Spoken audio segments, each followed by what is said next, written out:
find Bolu, but does get hit markers by Jez.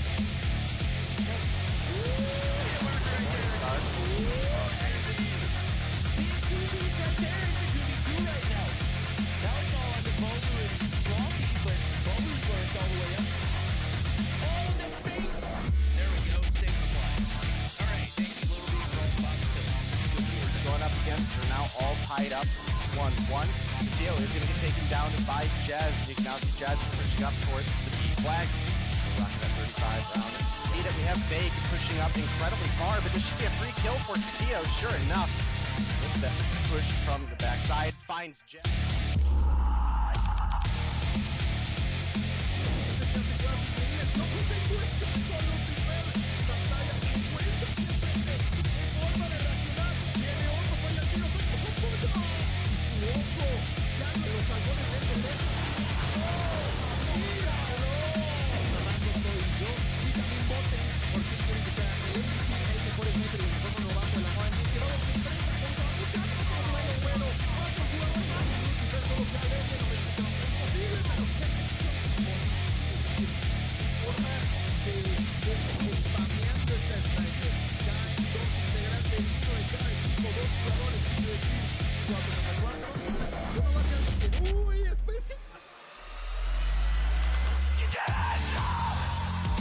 Licença, torcinha! Pofo! Botão no cofrinho do Ibis! Pofo pra cima do Leozinho! Double pofo do craque! Faz clique aí, meu chat! Você tá no YouTube, faz o clique da jogada! Tomara tá! Um som, morto. Vou cavar esquerda, vou cavar cima, cava esquerda, cava esquerda. Tem um, só tem ar. Vai ter mais um. Aí tem que botar essa Pode ver agora, calma, segura. Sub-Zero perdendo. Nossa!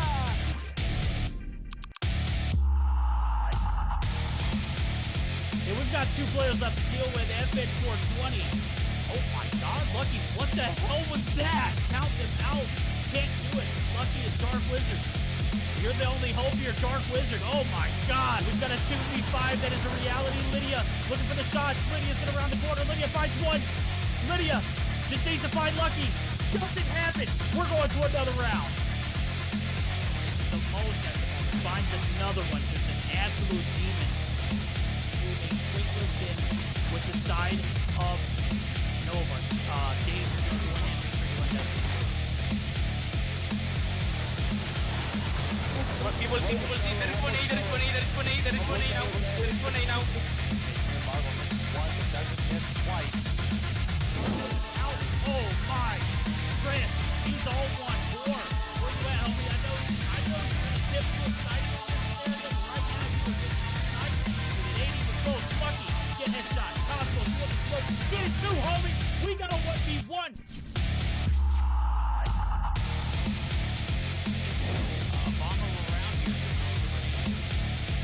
Oh my goodness, Iona!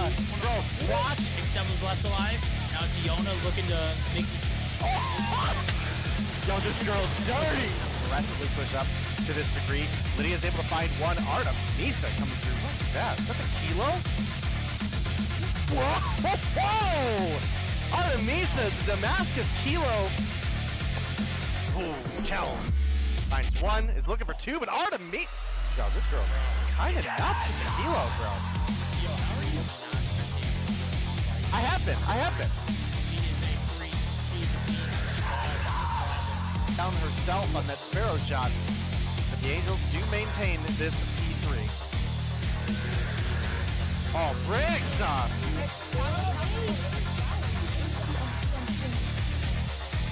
Well, it was looking good for a minute there, Verdict, at the beginning of this round, but it has quickly gone in.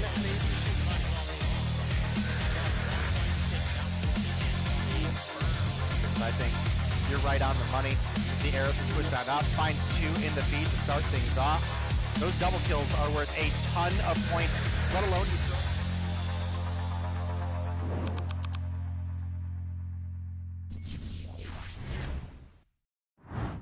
And a very good evening, EU. We are back for another Mobile Mayhem season. As always, your host for the night and your caster right now.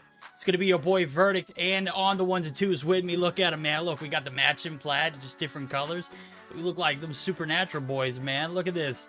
Oh, Sam Winchester in the right window. That's right. Denominate. How you doing, brother?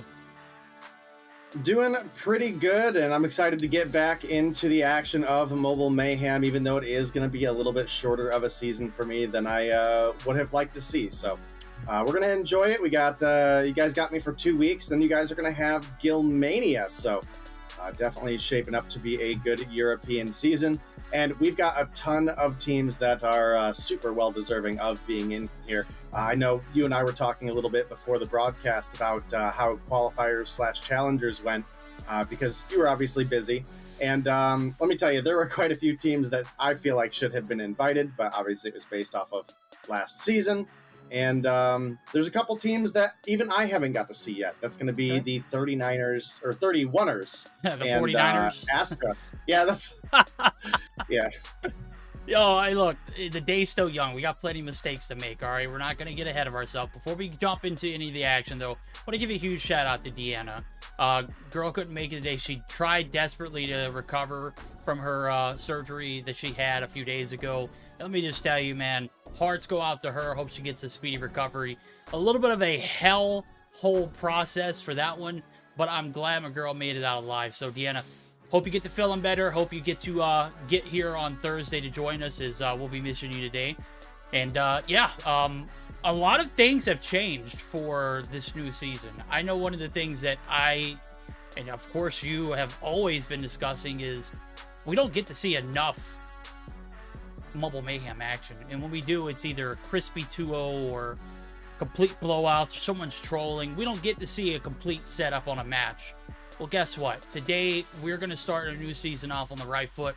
We're going to get best of fives in the mix. The scoring is going to be a little different as well, too. So we'll go over that and plenty, as we've got teams piling into the lobby. We've got our first matchup on hand. Taking a look at it, Dave. Schedule looking pretty solid. We've got a few qualifier teams in the mix, but we also got a few invited.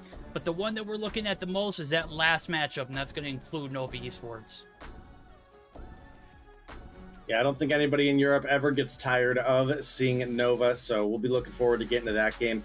I do have a feeling, and again, this may be based off of me not really having a full extent and understanding of who Astra is, because I did not get to see them during the qualifiers. I believe their opponents forfeited, or they forfeited, one or the other. They were already placed. 117 Not Found versus Theory Gaming definitely has a lot of potential to be a very, very good matchup. So I'm excited to get into that game too. But starting things off, we've got the 31ers versus Zidium, and you guys know and love Zidium. So 31ers are going to have a pretty stacked opponent to deal with here in the first match. And, well, I got to say, on both these teams, there's definitely names I recognize and plenty that I don't. All right, well, taking a look at some of the names that we may recognize, some of the teams that we may not. Taking a look at the standings, it doesn't have anything on there other than the team names, and that's what's most important. Some of the names that you'll recognize: Animus, 117 Not Found, Nova, Limitless, Zidium. The other ones are kind of toss-ups. I remember I2K being thrown into the mix in seasons past, but they have, came and gone. It haven't been a staple piece in this EU scene. When we mention any of the top three, we gotta, commend our stage 4 qualifiers making it to that stage 5 trip to North Carolina. I'm definitely looking forward to meeting some of those guys. A lot of them, all of them. Okay, I'm super excited. I'm pumped. It's Zidium, not Zidium, I'm sorry. Nova, Limitless, and Animus. So definitely going to be on the watch for them this whole entire season, Dave. But before we can even get into that, we've got, as you mentioned, our matchup on the hand. And that is going to be the 31ers, not the 49ers, chat. Okay, they played last night. They beat the Rams because the Rams are trash. It is the 31ers and Zidium. So we are going to get geared up for that matchup. And I'm taking a look at the best of 5 day. Starting to look like it's going to be a pretty solid season. We're going to get that raid hardpoint. Game number 2, search or destroy on standoff. We'll get a guaranteed control, and that is going to be that takeoff. Anything after that, it's up for grabs. Firing range for the second hardpoint, 4th map. If we don't go at a distance, it is going to be that summit search to cap us off. Hacienda and Slums have been banned, as well as the Sparrow and Purifier, based off of what we're seeing so far. Intel report might have been done. These are like general bans, in my opinion. Hacienda's I don't want to play it. Slums is, I don't want to play it. And I'm going to be honest with you. I can't take Takeoff over Slums unless I know I'm getting that defense in the 5th round. I just don't see why teams keep banning Hacienda, honestly. I think Hacienda is one of the best competitive maps that we have in the mix right now. So I would like to see that come through a little bit more, but definitely looking forward to this matchup one way or another. Obviously, the defense for that control, as you mentioned, is going to have a substantial advantage. And guys, I'm sure you've already seen and already noticed, maybe you haven't. This season, we have one less team competing, so it's going to be 9 teams instead of 10. And all of our games will be best of 5. I know that's a big rule change that some of you already know, and plenty of you don't. So getting on into the action, Verdict, what are your predictions between these two teams based on the rosters we see here? Yeah, based off the rosters that I'm seeing a lot of names that are actually covered up by alt accounts. It's Shady Pear and Speedy Lemon. I was taking a look. Storm was DMing me earlier. He said that's Afer is one of them, and then HBC is the other. Storm in the mix being on this roster definitely makes me want to favor this team because I know how cracked he is and how big of a performance he had in Stage 4. But it's not about just one player. It's about a well-rounded team. Right now, it is going to be a 25-3, so the team is picking up the slack where Storm is going to be picked off. So I have to say, as far as talent goes, I think on the left-hand side of your screen where we're looking at Zidium, I think they're going to be the favorites. I think that's a really fair point. So we'll have to see. Zidium, obviously being one of our invited teams, is a huge advantage that they bring to the table. And well, obviously, as you mentioned, a bunch of names you recognize that are on alts currently. That's at least one of those issues where if we know you, it's more than likely because you had a impactful performance in seasons past, right? So we'll see as we continue to roll on here right now. So far, very even game. Only about 10 points separating these two, and that is starting to grow a little bit. As you can see, Storm, they are in on the hill, and they are trying to lock this kitchen down, trying to get an advantage, and they've got multiple players in on the mix. With the break looking to come through, it's a double for Smile, one for Zed, one for Brody. And the break does come back through so very fast there, Verdict. And the 31ers kind of looking solid right now. Yeah, they do. They get a nice little kitchen break. They go ahead and try to get this rotation over to P3. And Garage Site is definitely one of those points that you want to be able to get there and get that early advantage. Right now, it is going to be the team of Zidium to take that advantage, and they are going to be able to hold it rock solid now. Smiles on the prowl. He's looking for the blow up on the vehicle. He's going to get a hit marker. Trying to get the breach on the inside of the gym. He's going to get the flick of a lifetime right there, and I am smiling for days. Unfortunately, it is going to be Storm there. That early bird gets the worm mentality definitely paying off for the boys over at Zidium. They're going to be able to hold off the initial push. But again, it is the 31ers who have been persistent on getting these breaks. They weren't denied on P1. They were not denied on P2. I will be shocked if they get denied here, Dave. Yeah, we are certainly looking for a big game. Europe has always been, in my opinion, a little bit more across the board of a competitive region. So we have teams at the top that are performing well. We have teams at the bottom that look on their good days like they can compete with the best of the best. And, you know, that is something that I think personally we have sadly been missing from North America. But you know what? That I think is what keeps Europe going, right? We have obviously the whole you can't spell EU without DQ, but at least the games we get are usually top of the line. So I'm not going to complain. Hopefully we'll get a solid 3 games today. Hopefully Europe will not suffer the DQs as they once upon a time have. Yeah, I was taking a look at Feints a moment ago. He popped his Annihilator and only got 1 kill off of it, but I mean, it was enough to get 15 points off of that last objective. So maybe one Annihilator wasted for 1 kill to get 15 points, not necessarily as big, but with the way this one's developing, I mean, it's really a toss-up. It is going to be the rotation and transition made in full here for the boys over at Zidium. And 31ers are starting to get a bit sloppy on these hills now. As you can see, they're going to be ousted of the court side. Top side control is going to be theirs for now, but it is going to be the shots that come through from Speedy Lemon to put 2 on their backs. The break looking like it might be coming through on the front. It's going to get shut down. The Predator missile reigning supreme. The streaks here earned by Zidium. now looking prim and proper. Some of those words make sense. Not a lot of the other ones do, though.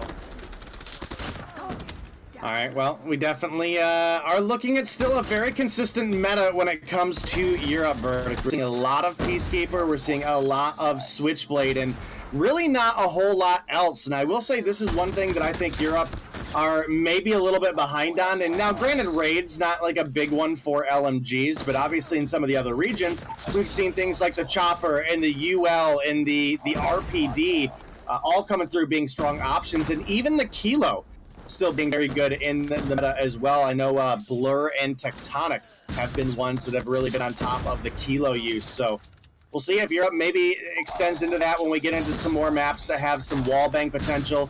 I do think the Peacekeeper is very strong here on a Raid. You get a lot of that mid-range coverage. But when you start looking at things like your P4, for example, and you're defending across the whole pool, something with a little bit more range consistency would be strong for at least one of your players to flex into. Even the Peacekeepers right now, when you look at them, we've got a couple almost sub-like builds on the Peacekeeper. Yeah, I was just about to talk about the sub-like build on Storm's Peacekeeper.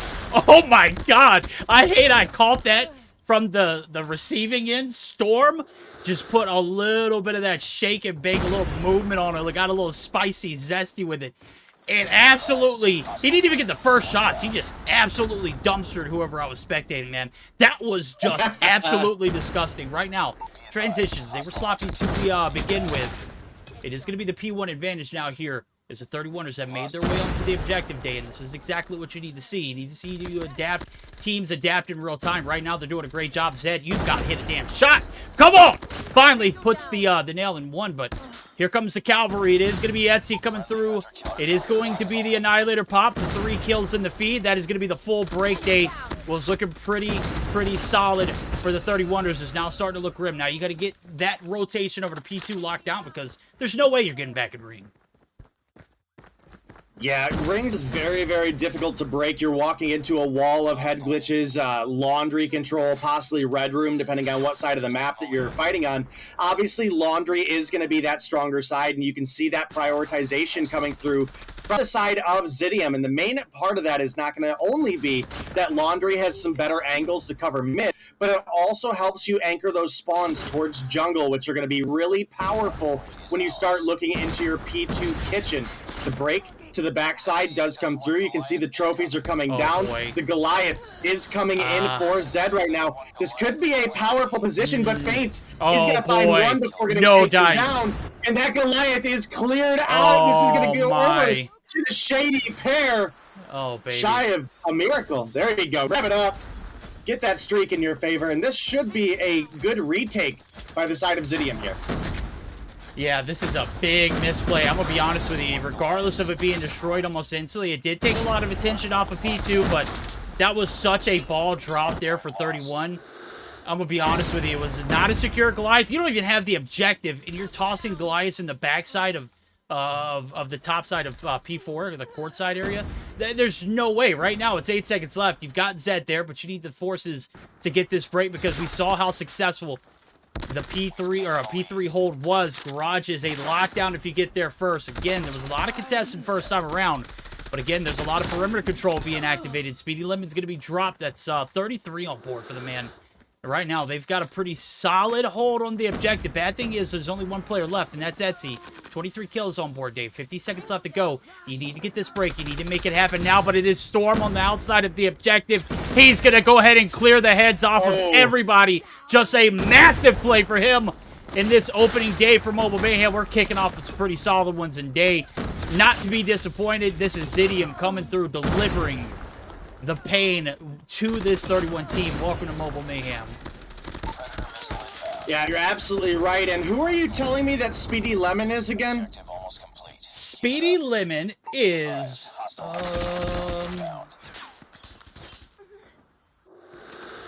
it's either HBC or Afer. I'm gonna be honest with you. I can't find the message. Storm was messaging me earlier. And I was if I had to guess, I'm gonna say it's probably Afer based on the way that they are. It's Afer. But we have 100%. It is Afer. Okay.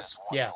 Speedy pair is HBC. As the game comes to an end, I mean, in their own world, HBC and Afer, whichever. You said it is Afer for sure? It is 100% Afer. Shady Pear is All HBC. right, man, Afer fried that game. I mean, we didn't have anybody even close to touching the numbers that he was putting up. I mean, he had Storm at 32, but approaching 40 for Afer. You look over at the opposition, you've got 27 as top frag coming through for Zed. I mean, that is a world of difference right there.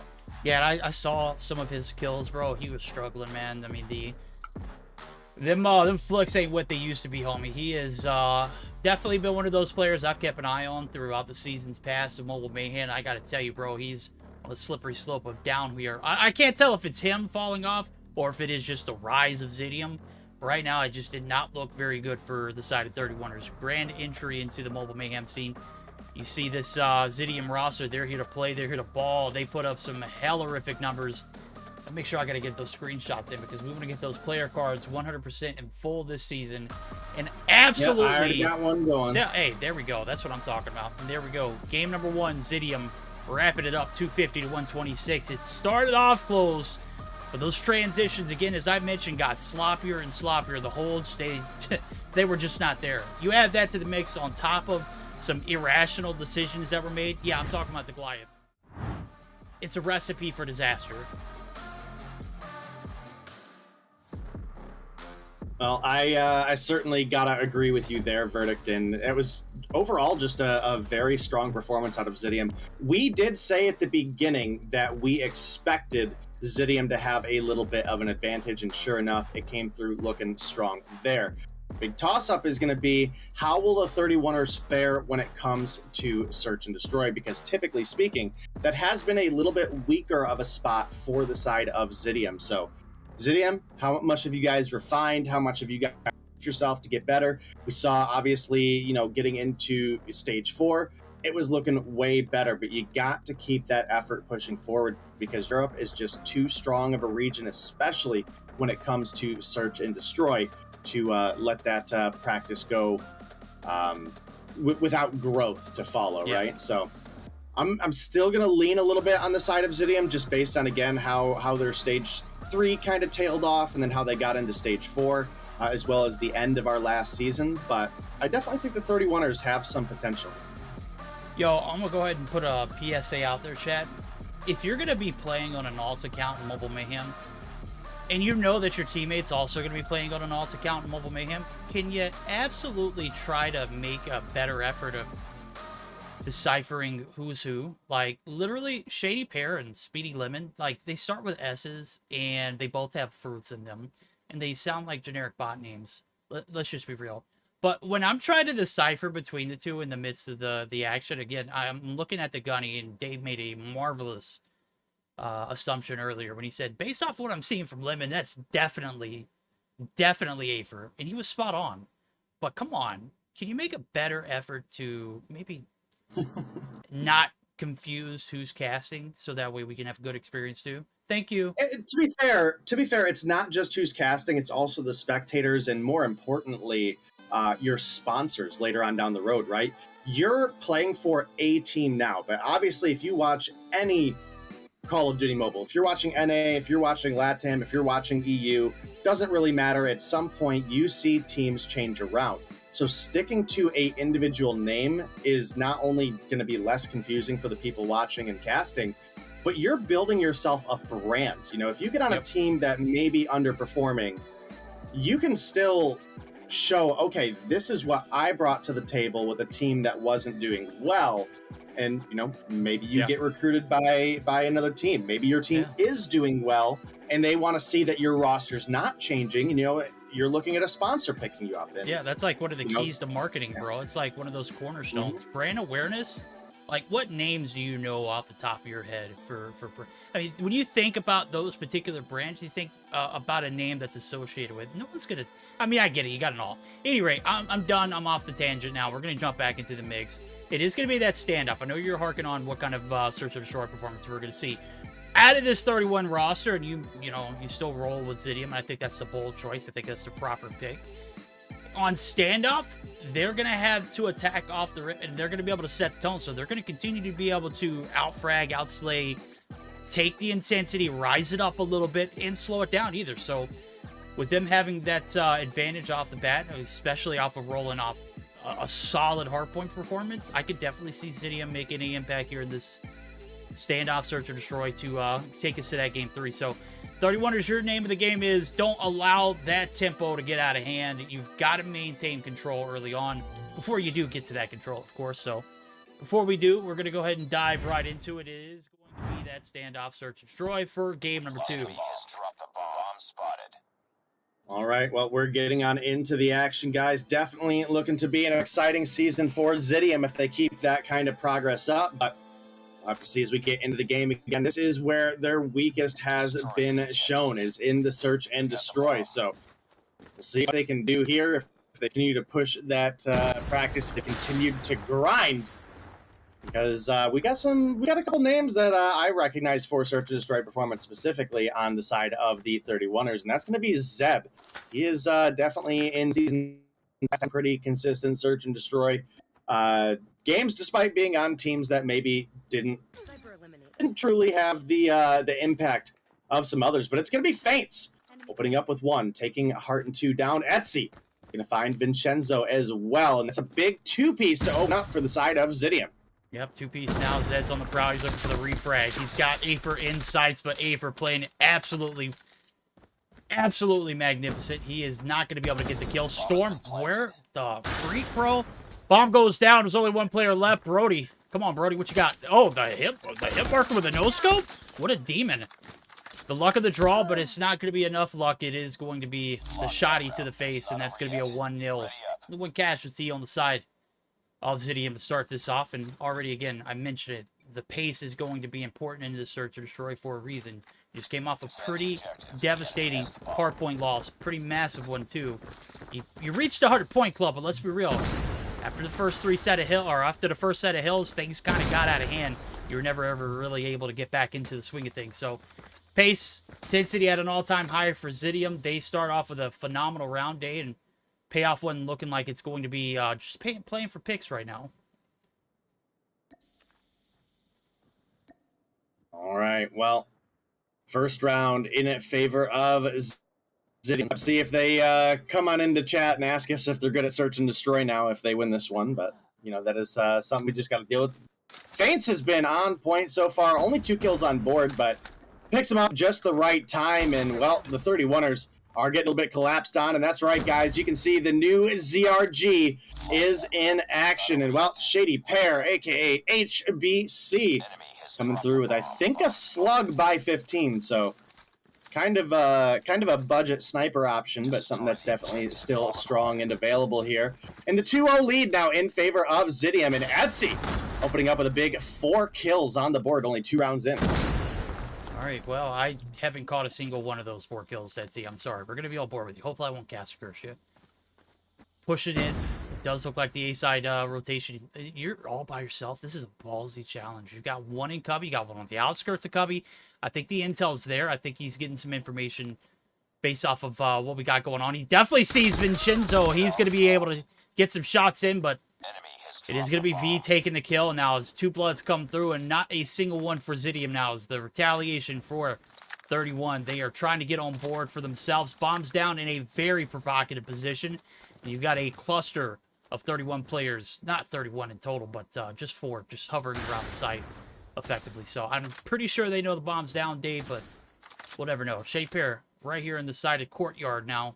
There's the 2 players over in Afer and Feints are looking to play a little recovery.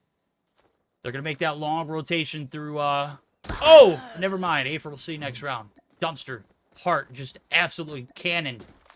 The ZRG is just disgusting. Yeah, ZRG definitely a little too strong in the meta. Personal opinion, verdict, I think it should be banned. I think if the ZRG is going to be available, why not the SVD at that point, right? And both of those weapons are disgustingly powerful. And, well, Hunt's going to open with 1. This is the quick scope. Ooh! You don't... Ooh, oh, thanks! No. Look, I mean, if China can do persistence, oh, my goodness. Why can't we have 1 gun in the ZRG? But But China, that's not a fair comparison, right? Well, I mean, I Moving guess. forward, I you don't- know I they're don't- conforming Look, to look, the, the SVD is it's an overpowered SKS, and the SKS is a balance. The ZRG is still balanced in my opinion. I think the damage is a little out of pocket, but it still requires a little bit more finesse than, you know, an SVD. The SVD, you can just tap spray and just absolutely crap on the entire lobby in the span of 30 seconds. I mean, it span of 10 seconds. Do we even. think that's any different than being able to shoot someone in the toe planting, not getting a hit marker, just straight up getting the kill? Nah, I think I'm that's a still little rolling with the ZRG. I think they need to lower the damage just a little bit, but I think it's still a good gun to have it competitive. 100%. Spicy take, I know, but hey, I'm here for it. I want the smoke, chat. Give it to me. Yeah, definitely could use a little bit of tuning on the damage, and I think it'd be a bit more acceptable then. But that's neither here nor there, because we're deep into the action here, and Smile going to come through with a big one, but Storm, Deagle in hand, going to find one, and Storm still opting to use the DLQ and making it look good. Takes down Brody as well. And now Hart, last alive, going to run right on into HBC, and that's another round picked up by Zidium, who now have the 3-1 lead. They're in a good spot for being here on the offense. Obviously, we've got 2 more rounds of them on this side before we switch. And if they could take a 4-2 or even a 5-1 advantage, then they'd be looking at a really prime position coming into the defense. Yeah, I mean, we're taking a look at a pretty solid round bounce back there. First blood's coming through. Vincenzo shut down, though. It's team shots coming through. Zed's actually going to get the credit for the kill. Right now, it's 2 for 2. As we see Afer pick up the 2-piece in the feed, that's 5 on board. Adsy right in the middle of the map. I'm going to be honest with you. This is not very good bomb control, but with only 1 player left, what could go wrong, right? Brody says, absolutely not, Verdict. I'm not done. Damage is done. 1v2 style. Minute 20 on the clock. Bomb is right in his front yard. We'll see him get the reload off. He's got the DLQ as well, and I'll be honest with you. I think after seeing that bomb go down, I have a little bit more faith in this happening. And definitely some big possibilities for this game still. 31ers have some potential that they could bring things back. I mean, Brody's been looking really solid, but unfortunately, the Switchblade in the close range slides right past the scope, and that's going to be another clean round coming through for the side of Zidium. And well, you look over at the opposition, the 31ers, Brody, he's the only one putting up comparable numbers. I mean, you've got 4, 5s, and 6 across the board for Zidium. Brody's out of 5, you know, respectable. You look at Hart and Smile, okay, they're a little behind on a 3. But Vincenzo and Zed down at 1, definitely not the performance I expected out of Zed. He's going to pick up 1 last round, and, well, he's going to drop 4 first blood this one. Now Vincenzo gets number 2 on board. Definitely a start to getting things rolling, but can they keep it going? Pain. That's suffering, Sag, all the above. Spain without the S. Spain with the S. Who cares right now? 3v3 style now. Vincenzo's dropped. He did a little damage, but 2 insta-killed. Hart is the last player alive. The rotation on the backside. He's got 1 in his sight. It's Speedy Lemon. That is not Afer's alt account. That's actually his name for this account. I don't know what he's thinking. Oh, baby! Hart put on a show. Storm shutting it down. And that is going to be the 5-1 lead in favor of Zidium. Day, you mentioned it earlier. Consistency is key here in Search and Destroy. And Zidium might have earned a little bit of a redemption tour from Stage 3 and Stage 4. But let's be real. The Search and Destroy was not great beforehand. All right, you worked on it. You put a little work in. You got a few different players in the mix, too. And that definitely helps. And that's definitely set the tone and pace here for this game. Search and Destroy is looking pretty solid for them. Might be looking like a 2-0 here as we flip sides. They're going to be on the defense. A little bit of a, we'll take, you know, picks when we can get them. Approach for the attack, and already off the bat, it's not looking good. Hearts down, 6 kills on board. They're leading the pack for their team. Zed's going to drop as soon as I say that. It is going to be Shady Pear, a.k.a. HBC. Bro, this is just too much. Come on. Make it simple for us. They don't want to do that. No, never. I mean, look, they already see Verdict. They're like, bro, we're not making anything easy for you. Just like Etsy didn't have any reason to pull out that KRM, but good night. It looks good. Shady Bear is going to shut it down. That's going to be map point here now is at 6-1. We're serving up on a T right now. Zidium, they are just, I mean, stroking it. All right, well, we'll definitely see. Right now, the 6-1 lead looking solid for them to go up in 2-0 fashion in the series. Definitely would not expect to see a 7-in-a-row round comeback, but Zed going to find one onto Etsy there. That's definitely a big pick to open things up. Etsy's been looking good on 7 right now, but it really has been Afer turning things up as well. Picks up kill number 10 with the rotation on the flank. Could be looking to rotate in onto Hart as well. We're looking at a 3v3. This is definitely winnable for either team, and you can see Hart. Here's the player behind. Deagle in hand, going to pop the corner, finds the shady pair, a.k.a. HBC, and now feints. Looking for a snipe. Can't quite get the wall bang. He has it lined up. There you go. There's the shot you need. That brings it back to a 2 versus 2. Now pushing on in, feints. He's got one to deal with in the corner. That's Vincenzo. Oh! You got to win that one, man. Feints going to find him. Speedy Lemon. Afer finds kill number 11 and 7-1. The victory does come through, Verdict. Oh my goodness. Put him on a milk cart and started early, bro. Went missing after that shot. That was absolutely disgusting what I just witnessed. The movement, the hip fire, just everything about it was gross. 7-1 win. Search or destroy Zidium. Starting this mobile Mayhem fall season off on the right foot. They got a 2-0. They're heading in the right direction. And so far, so good in Paradise right now is... No, that's not a pair, that's not a pair play on words, but let's be real. Come on. I'm going to keep harking because I'm an old man, but HBC, you got to do better. Come on. Or, no, you know what? I blame Afer. You're cracked, homie. Pick a better name. 11 kills on board. Solid approach. Solid game indeed. 11. No plan soda fuses. Didn't need to. It only had one plan on the opposing team, and that was that last round in feints. We saw how gross he is in close quarter combat. Just absolutely freak of nature day.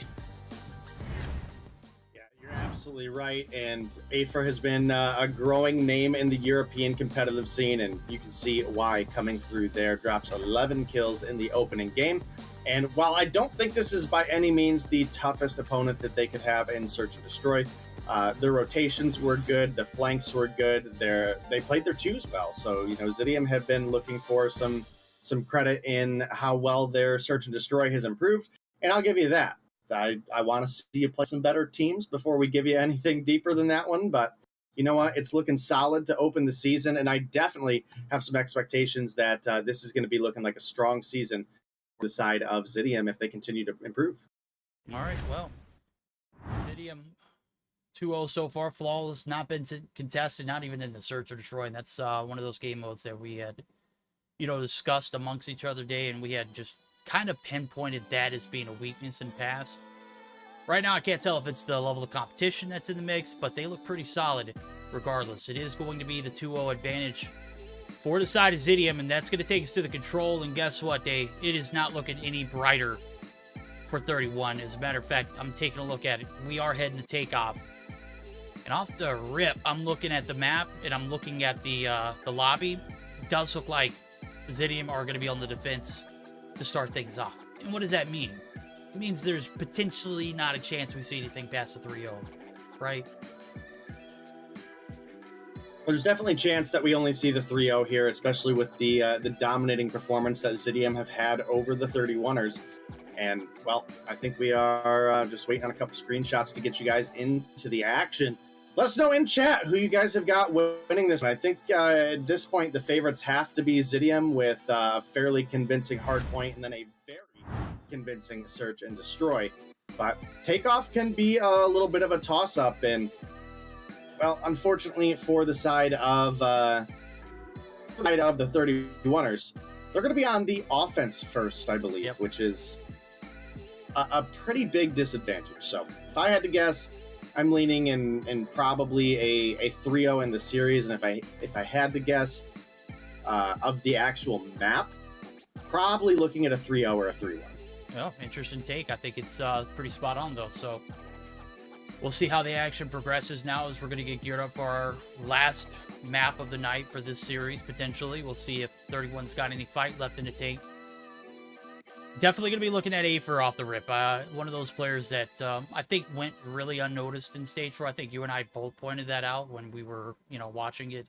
Definitely one of those players that doesn't get the light he needs. And I didn't catch a lot of his kills on the hardpoint, so we'll see how he pops off at the beginning of this one. So just waiting for HBC, that bot with the Shady Pear name. Shady Pear 35. Okay, imagine you get banned for X amount of days because you're too OP in game, and your alt account or the account that you're using, its name is Shady Pear. Like, does that not sound like, hey, I think they actually said in chat that these are their main accounts and they changed the names on them. Alrighty, well, interesting Why? that you Couldn't guys, tell you. yeah, hey, good for you. You'll no longer be called AFER or HBC. We'll never call you that anymore, so it'll be easier for me, right? And then when you do change your name back, we'll be like, well, I haven't seen this player play in years, man. Where has he been? Who? HBC who? Where did this bot AFER go? who? Yeah, yeah. I thought he retired. He left. Nope, name change. Imagine. Kids. Jesus. All right, Brody. There we go. We're all readied up. We're squared up. Fantastic. We're here for it. Game number 3, control takeoff, ladies and gentlemen. If you have a prediction, now is the right time because, to be honest with you, if it's not Zidium, I want whatever you're smoking. All right, Verdict, we are getting on into the action. You've got Zidium on the defense to start things off, and that gives them a pretty distinct advantage on a map like Takeoff, let alone the fact that they have already had the more consistent gun skill compared to their opponents. So I got to think that this one is going to end relatively soon. Etsy going to open up, and Smile is on the flank, going to find one. It's going to stop the push over towards the B side. A still wide open, but Smile playing ticket here. Good kill. And the big question is, what do we play for first? If we play for the B rush, that is where we have seen the most teams be successful on the offense, is to take your opponents by surprise. Yeah. On a swift push to B without A being captured. And you can see that is actually what's happening right now for Heart and Zed. They are pressed up. They're to get that first tick onto B right now. It's Heart and 2 alone on the hill, and got to be careful. You are getting pushed here. You have Zed as a backup, but taken down too quick. Zed, it's looking off into Narnia. Let's get the refrag. They got one tick on B, but time's running out, Verdict. Yeah, Zed was lost like a kid at a fair, bro. I'm going to be honest with you. I was just waiting for him to, like, realize what had happened. I mean, he had great map control. He had the player on the point. All he had to do was protect. And bro's literally looking off in the distance as if he's taking a picture like Dolu or something. I don't understand it right now. It is going to be one tick in, but it's going to be in vain. It's 20 seconds left on the clock. Not a lot of time to work with. And guess what? The kill count is in your favor. No, it's not. It's 8 kill advantage now. So things started off looking proper for the side of 31, and then they just kind of tossed it out the window. That's a very hard way to end this series, if you ask me. All right, well, time down on 0 right now. You've got Zed on B, keeping the clock going, but Etsy's coming in behind, finds one. It might be looking for number 2. That's the clear off, and, well, Vincenzo not going to be the touch, and the rest of the team not there either. In the first round, I think fairly expectedly does get of the side of Zidium. And one of the statistics that I was talking about with Gilmania the other day is looking at control. If you're wanting to carry average weight per round, you're looking at 6 kills. And Afer out of the gate with 10 on the board, Verdict, for the first round. No, yeah, I was just taking a look at it. I mean, Speedy Lemon absolutely coming through with some crucial kills in the opening. Doesn't quite get that EMP, but he's done damage, bro. He's putting in work. He's 11-6 off the rip. It's 1,265, make it 1,365. He's against the Hunter Killer drone, or Hunter Killer kill in the feed now. It's all about the A side. They've got the contest going through. That's going to stop the clock. That's exactly what you need. You need to get a good balance of kills coming through in the feed, and also time on the objective, and they are doing absolutely a phenomenal job so far. A progress is going to come through. It's going to be the half tick, and time just going to continue to not go in favor of 31. Zed on top of that, he does have a streak to work with, but let's be real, it's not going to have that much of an impact. He's not a predator in the shots. I can't even believe what I just watched. Zed, homie, you're looking like me out here with those shots. Come on, bro. You need to get your act together. I know it's the first day, Get a little stage fright. I understand. It's quite all right. Speedy now picking up his 17th, and he's done 3 man's work in 2 rounds, Dave. Just a ridiculous freak. Yep, definitely looking like a good. Oh, oh! All right. That was some crazy reaction time out of Speedy there. 18 kills on board. They have a 8 life advantage here in this round, rather. And you can see trying to make the break in. Rest of the team sitting down mostly in the 6 and 5. Got Storm up on 9, but I don't have much to contest with. I mean, Zed top frag. We're 2 rounds in. He's got 10 kills on board. Still on pace to carry the even team's weight of the distribution of 30 kills, but ooh, couple break does come through. We've got B, a minute 12 on the clock, playing for life, but Feint's gonna pick off Brody, and only 6 lives remain, make it 5. And Feint's got himself a hunter killer here, and he's gonna go ahead and use that. But he's got an annihilator available for the next round as well, and with only 3 lives left to go, this is looking like the 2-0 lead and probably an accurate 3-0 prediction for the takeoff. Yep, there it goes, Zidium. Coming through, just handling the basic. It's 1 life left here for the side of 31, and guess what? It is not looking like that life is going to count. It is going to be Feints coming through, putting the nail in the coffin. 2-0. Not only do they start off with a strong defensive hold, but they put up the numbers in the attack and are looking to set the tone and set the pace here for this Mobile Mayhem season. Doing a great job of it so far. 3-0 in the control is looking likely now, so we're going to flip sides yet again. Potential last round here in this control. We'll see if anything changes, anything adapts. Vincenzo's going to find first blood. Is not going to be able to make the hillside yet. And already, I mean, this is just overwhelming map control held in favor of Zidium. All right, well, Storm starts to pop off there, finds a big 3-piece in the feed, and again, on the defense, you got to imagine they have a sizable advantage, and, well, sizable advantage may be an understatement. They are absolutely spawn-trapping their opponents right now. We're looking at a 27-16 verdict. Oh, Etsy! Etsy, get out of their spawn home! Oh, my God, bro. I mean, they're feasting right now. Question, this was an invited team? Zidium was. I'm talking about 31. 31 wasn't? No. Or they made it through qualifiers.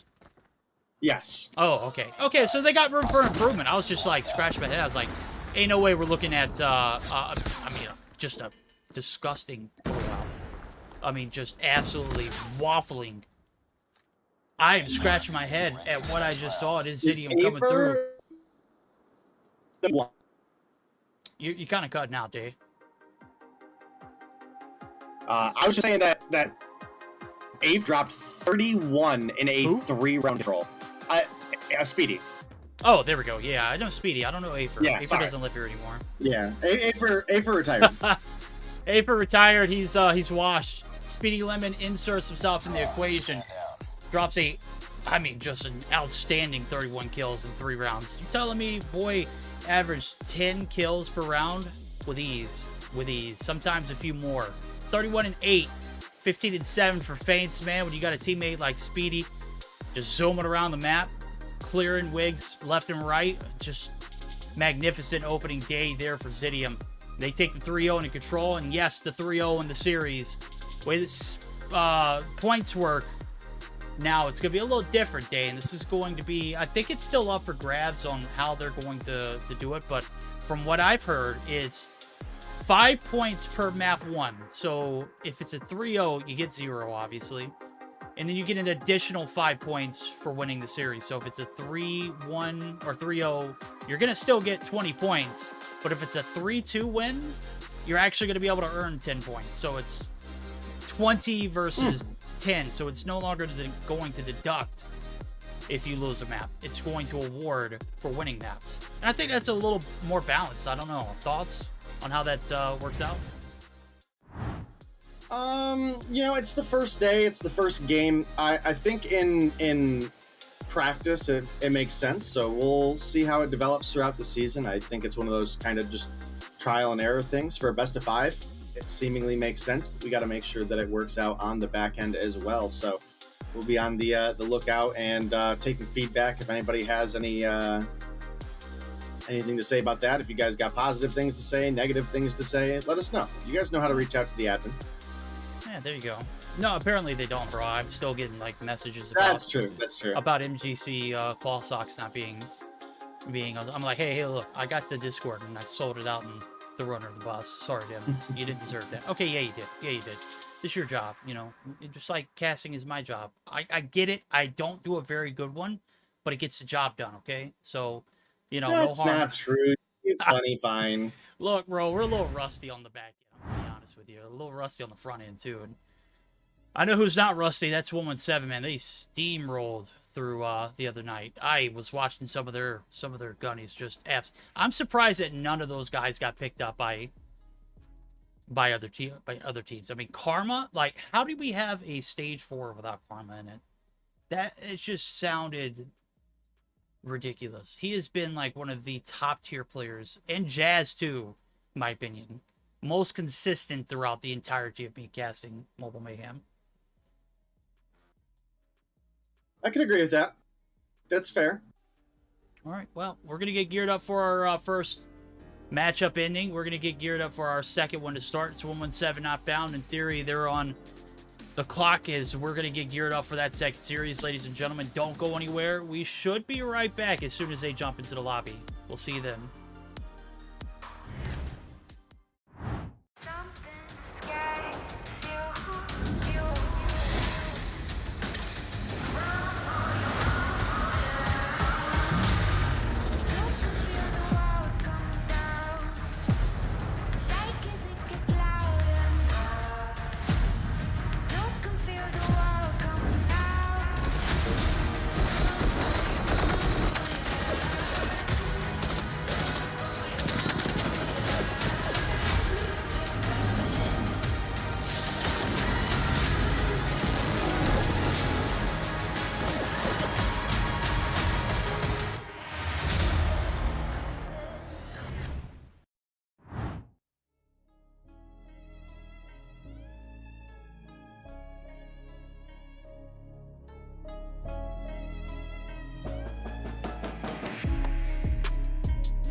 Alrighty, ladies and gentlemen, 117 Not Found, Theory Gaming, our second series of the night. We got a best of 5 of Bruin Day.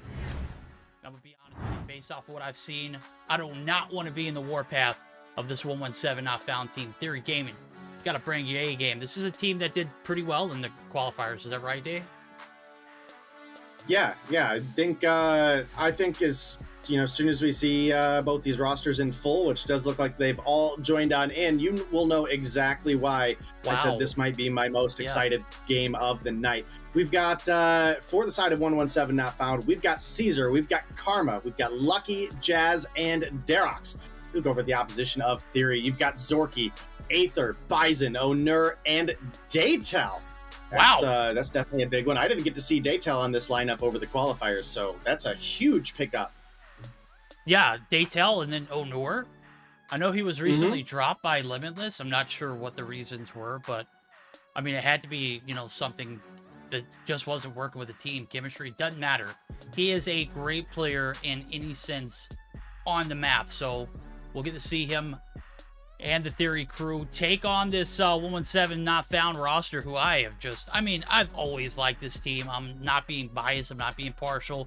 This team's always brought a certain energy to the map, and just without them, they made a very unbalanced stage 4, in my opinion. Stage 3, if you go even back further. So that team, I wouldn't say deserved a spot in stage 4, but they would have shook things up, and we would have a little bit more of a closer competition and maybe a different result. But it's either here nor there. What is, true about this roster is they're going to be competing today, and that's it. Take a look at the best 5 day. It does look like we are going to be starting off with a pretty solid. Well, actually, this is a banger of a rotation, if I have to say. Yeah, I'm digging it. The one thing I complain about is that Hacienda is banned once again.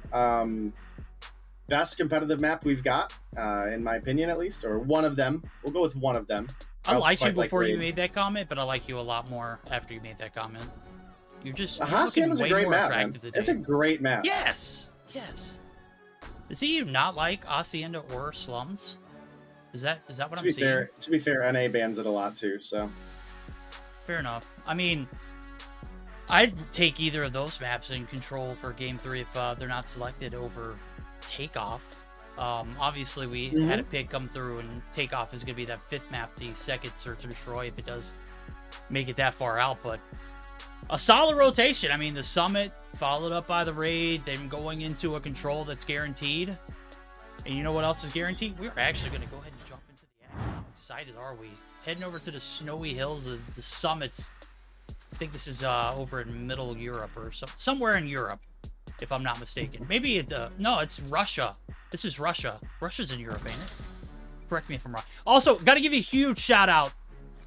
Huge shout out to V Gaming, who came through with the raid earlier, and absolutely appreciate it. Isn't Russia mostly Asia? I mean, your guess. We should ask Bolu that one when we spectated him tonight.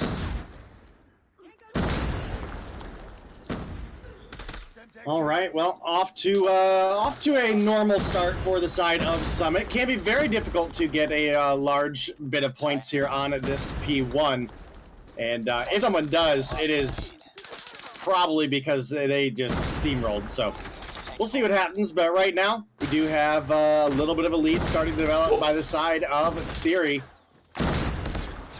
And this is a strong lineup, man. And Daytel, I gotta say, is a player that has been incredible and has honestly just been looking for a team that can bring forth the same kind of effort and momentum and power that he brings to the table, right? So right now, Aether starting off strong. He's 5 kills on board. Make it 6. Make it 7. And not only is that 7 on the board, that is full streaked out with almost a minute on the hill already. Bro is beaming, cutting them left and right. Switchblade just looking absolutely gross. Is a full 50 off of P1 and can't do any better than that. I am just absolutely blown away. 8 kills on board, streaks galore. They're getting the setup. The Hunter Killer, nobody can take this man down. Only himself. Nobody makes me bleed my own blood, Day. And the absolute beast of a performance here from Theory as they are racking up the kills and the points. Right now, it's all the focus on P2 Catwalk. Got to know how to dance if you want to get this break. It is going to be the kills swiftly coming through. Karma from the top rope. He gets shut down. I am still on cruise control here with Aether Day, and I've got to say, man, these boys are just absolutely frying right now. Oh yeah, definitely a big performance coming through, and you know, this is what we expect out of this matchup. These are two teams that competed in the qualifiers that I flat out thought should have been invited teams. So make sure you guys blame Ronan for dropping the ball there, but Hashtag blame Ronan. I do believe that was like Ronan's last action was choosing what teams were going to be invited. So Yo, definitely got to fry Ronan for that one. But right now the 70-32 lead, about 40 points coming through for the side of Theory, and they're looking to continue locking it down. Look at the spawns, but Caesar is in the back looking for some action, gets taken down, and That's Theory looking to have a good money hill here. Yeah, there it goes. We saw the Annihilator and Purifier ban. We got claws in the hands of majority of these players. We got some grab vortexes, if I had assume. I need to take a look at that as soon as I can. But overall, it's a solid effort. Theory gaming, ain't no theory about it. It is factual only, homie. 14 on board for Aether, the Madman. He's got the Goliath in pocket for a rainy day. I know it snows here in the summits, but guess what? It is certainly going to play a factor into the later portion of this game. Right now, it's the rotation over. They're going to have to get that early one now. It's 15 seconds left. The break comes through for the side of 117, and they're putting up a hell of a fight. Right now, it's the extension over and pushing into the control site. They've got the alarm. They've got the crew. They've got the cavalry. They're making that rotation over, trying to get this spawn site, but it is locked down. Zorky in the backside. Doesn't have very many kills on board, but as long as you hold this spawn down, buddy, you can drop less than 10 as long as you get the win. Yeah, definitely got to agree with you on that one. So 30-point game between these two teams, definitely looking like a close one, and it's what we expect. I mean, this is definitely a matchup that has to go the distance, and I think, if I remember correctly, I think this one was all the way to a best of 5. In the qualifiers. So I would like to see that same kind of level of performance again. I think the big factor here is going to be having Daytel on the team. Is not something we saw in the qualifiers. And I think he makes a big difference for the team here. And right now, Lucky, homie, you are not feeling real lucky. You got to find some way to turn the Jets up because you are getting fried. Just I say that he does pick up a 2-piece and then doesn't see Zorky in the corner, but gets a favorable respawn, and I don't know if he's going to be able to make a comfortable break by himself, and it might just be time to start rotating over to P1. You can see that a lot of players have already been there, and it's Theory going to be the first to take control of mid. They're in a power position here to extend their lead even further. They're already doubling up on their opponent's verdict, and it's just getting disrespectful at this point. It is, but there it goes. The hill is hopped. There's 2 on it left. They are going to get dropped, and the evacuation, get them out of here. 117, your comeback going to be shut down here on P1. It is going to be the double-up score for Theory, 100% on attack. This is just an absolute beast of a game one in performance here. I don't know how they were pushed through the qualifiers. I'm going to be honest with you. This team is super correct.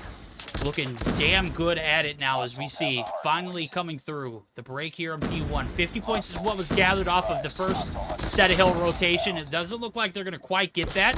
They are going to be denying a lot of points. As soon as I say that, he does see the break right back through for Theory. Derek's trying to test his luck in the waters. He's going to be able to get in with about 13 left. Plenty to scrap for as you've still not broken the 100-point marker. Points from this not going to be getting you there either. So we'll see P2 opening up and again a scrappy catwalk as we saw in the first set of hills. But it's all about the money hills and the objectives and what value they got off of P1 in the first set of hill rotations. The fact that they were able to deny the points. Theory playing this one to a T. We're going to go ahead and get queued up for listening as we're getting into the latter half of this match. I'm going to be honest with you. I don't know how much more we're going to see of it. So go ahead, queue in for Theory Gaming as our first VC listening of this series. Grenade out. Connector, I'm moving the connector. One bridge dead. Jump. One guy on point, one guy jumped on point. Two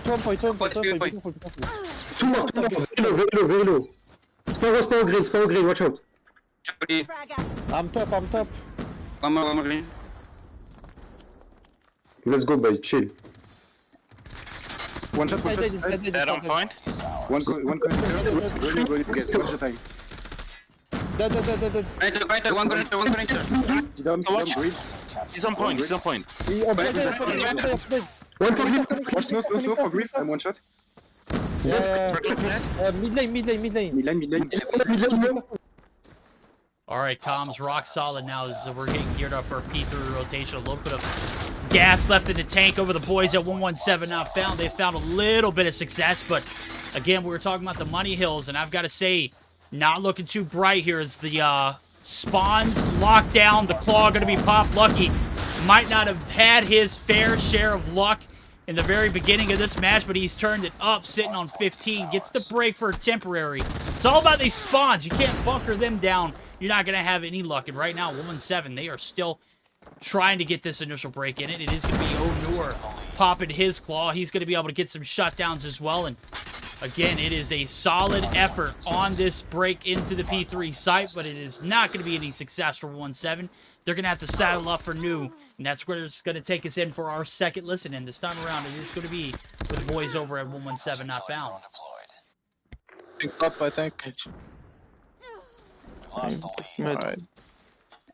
Just stop near, Let's go. Alguien que vaya atrás del todo. They're nading from top. Nice trophy. I have Zidium.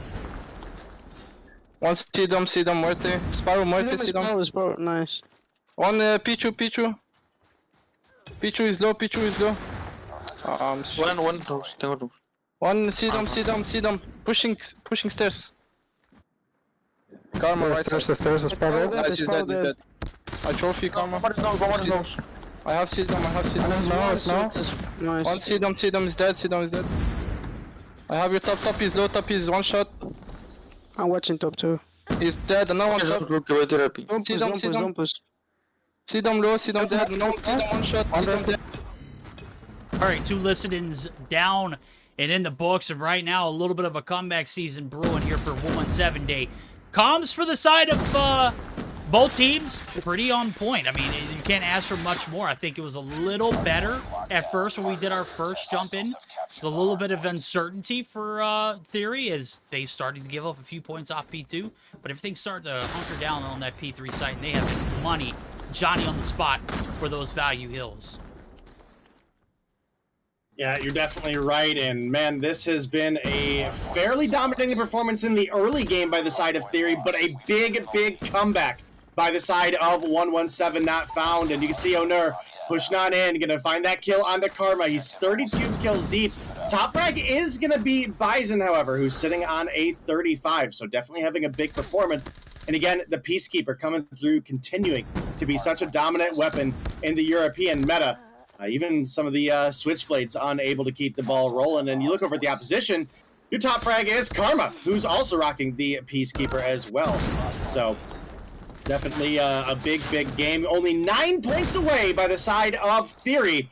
And while the comeback has been looking good, you've got to keep this momentum rolling if you are the side of 117 not found, because your opponents, they can win off this hill, and right now it is looking like they have potential to do so. Lucky gets cleared out.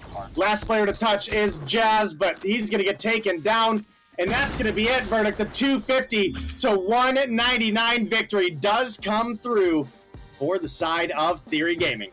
There we go. A photo finish? No, that is wrong. The comeback season, it was not the smell I was sniffing in the air. That was Herschel who came through and just, I don't know what he had in his mouth, bro. It was disgusting. Nonetheless, a solid game, a #1 collected there from Theory. All factual information right now. Looking at the hill time and KDs, an absolute beaut one. Aether, I gotta say, he started off frying, bro. You were literally like 10-0.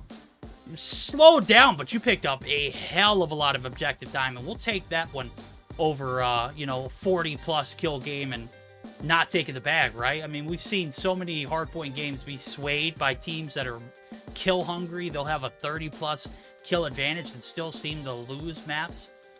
This is not the case right here. We, bunkered back into reality, and we got back into the swing of things. In Theory, they stand firm. They started off with a core 50 points on that P1 hill, and they just got steamrolled from there. 36-25 for Bison. Won't let him go unnoticed. Almost a minute on the hill. That's hell. The player, the mystery man, the X factor potentially for this roster. You didn't get to see him through qualifiers. We get to see him today, and he did a hell of a job at 55 on the hill too. The right-hand side of the screen, not so lucky. Was lucky. I'll stop. Yeah, Lucky definitely, he struggled pretty far behind at the beginning of the game. Now, I will give him credit that he came back and ended up putting 22 and 29 on the board. I mean, that was definitely at least impactful of enough factor that he was able to recover and help that team make that comeback start to look possible. Now, they did fall a little bit short, but I got to say the momentum looked pretty solid there, and they have some big opportunities when it comes to the search and destroy. We know this 117 lineup has some of the most dangerous snipers, not only in Europe, but the world. So definitely going to be on the lookout for that. But it is going to be Theory Gaming up 1-0 in the series verdict. Yes, it is. Now it's taking this beautiful best-of-5 spread. We are going to be heading over to a little bit of a climate change. You were icy in game number 1. You got to be hot in game number 2 as we're heading to the southern part of California. We know it never rains there, so search and destroy for this second map. Guaranteed control. That is going to be a trip down to firing range for that one. 100% chance that we will see it now. Is anything past that, it's all in the hands of 117 not found. They started off a little rocky, a little rusty as well. I mean, they took last season off. This season, they're back into the swing of things, and they're looking pretty solid. I mean, you just can't fall into a hole and expect to dig yourself out when you're not having an A1 gunny game, right? That was, you know, not necessarily a theory to why they lost, but it was definitely a partial, you know, contributing factor. So we'll see if the gunnies are hot for this search and destroy. And we're talking about sniper talent. There is nothing shy of sniper talent for this 117 squad. Lucky definitely needs to pick up that role now. As we don't see another notable sniper in the mix. Who is it that we're missing? It's Dark Wizard Till. Where are you, homie? How have you been, man? I haven't seen you in a while. Hope he's doing all right. Hope he's still playing the game. Definitely one of those key talents. Is he on the roster?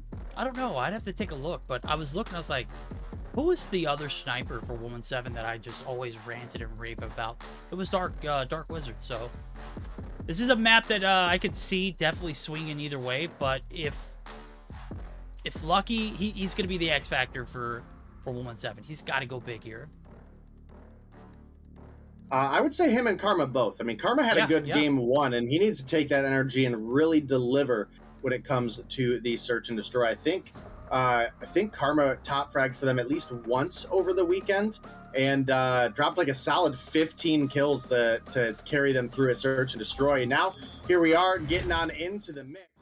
It's going to be a search and destroy on raid. This is one of the best maps for snipers to be able to capitalize, whether it's that ego chow mid early, whether you're in laundry room, whether you're looking over pool. I mean, all of these angles have very long sight lines that can be capitalized on early. And verdict, we're getting underway.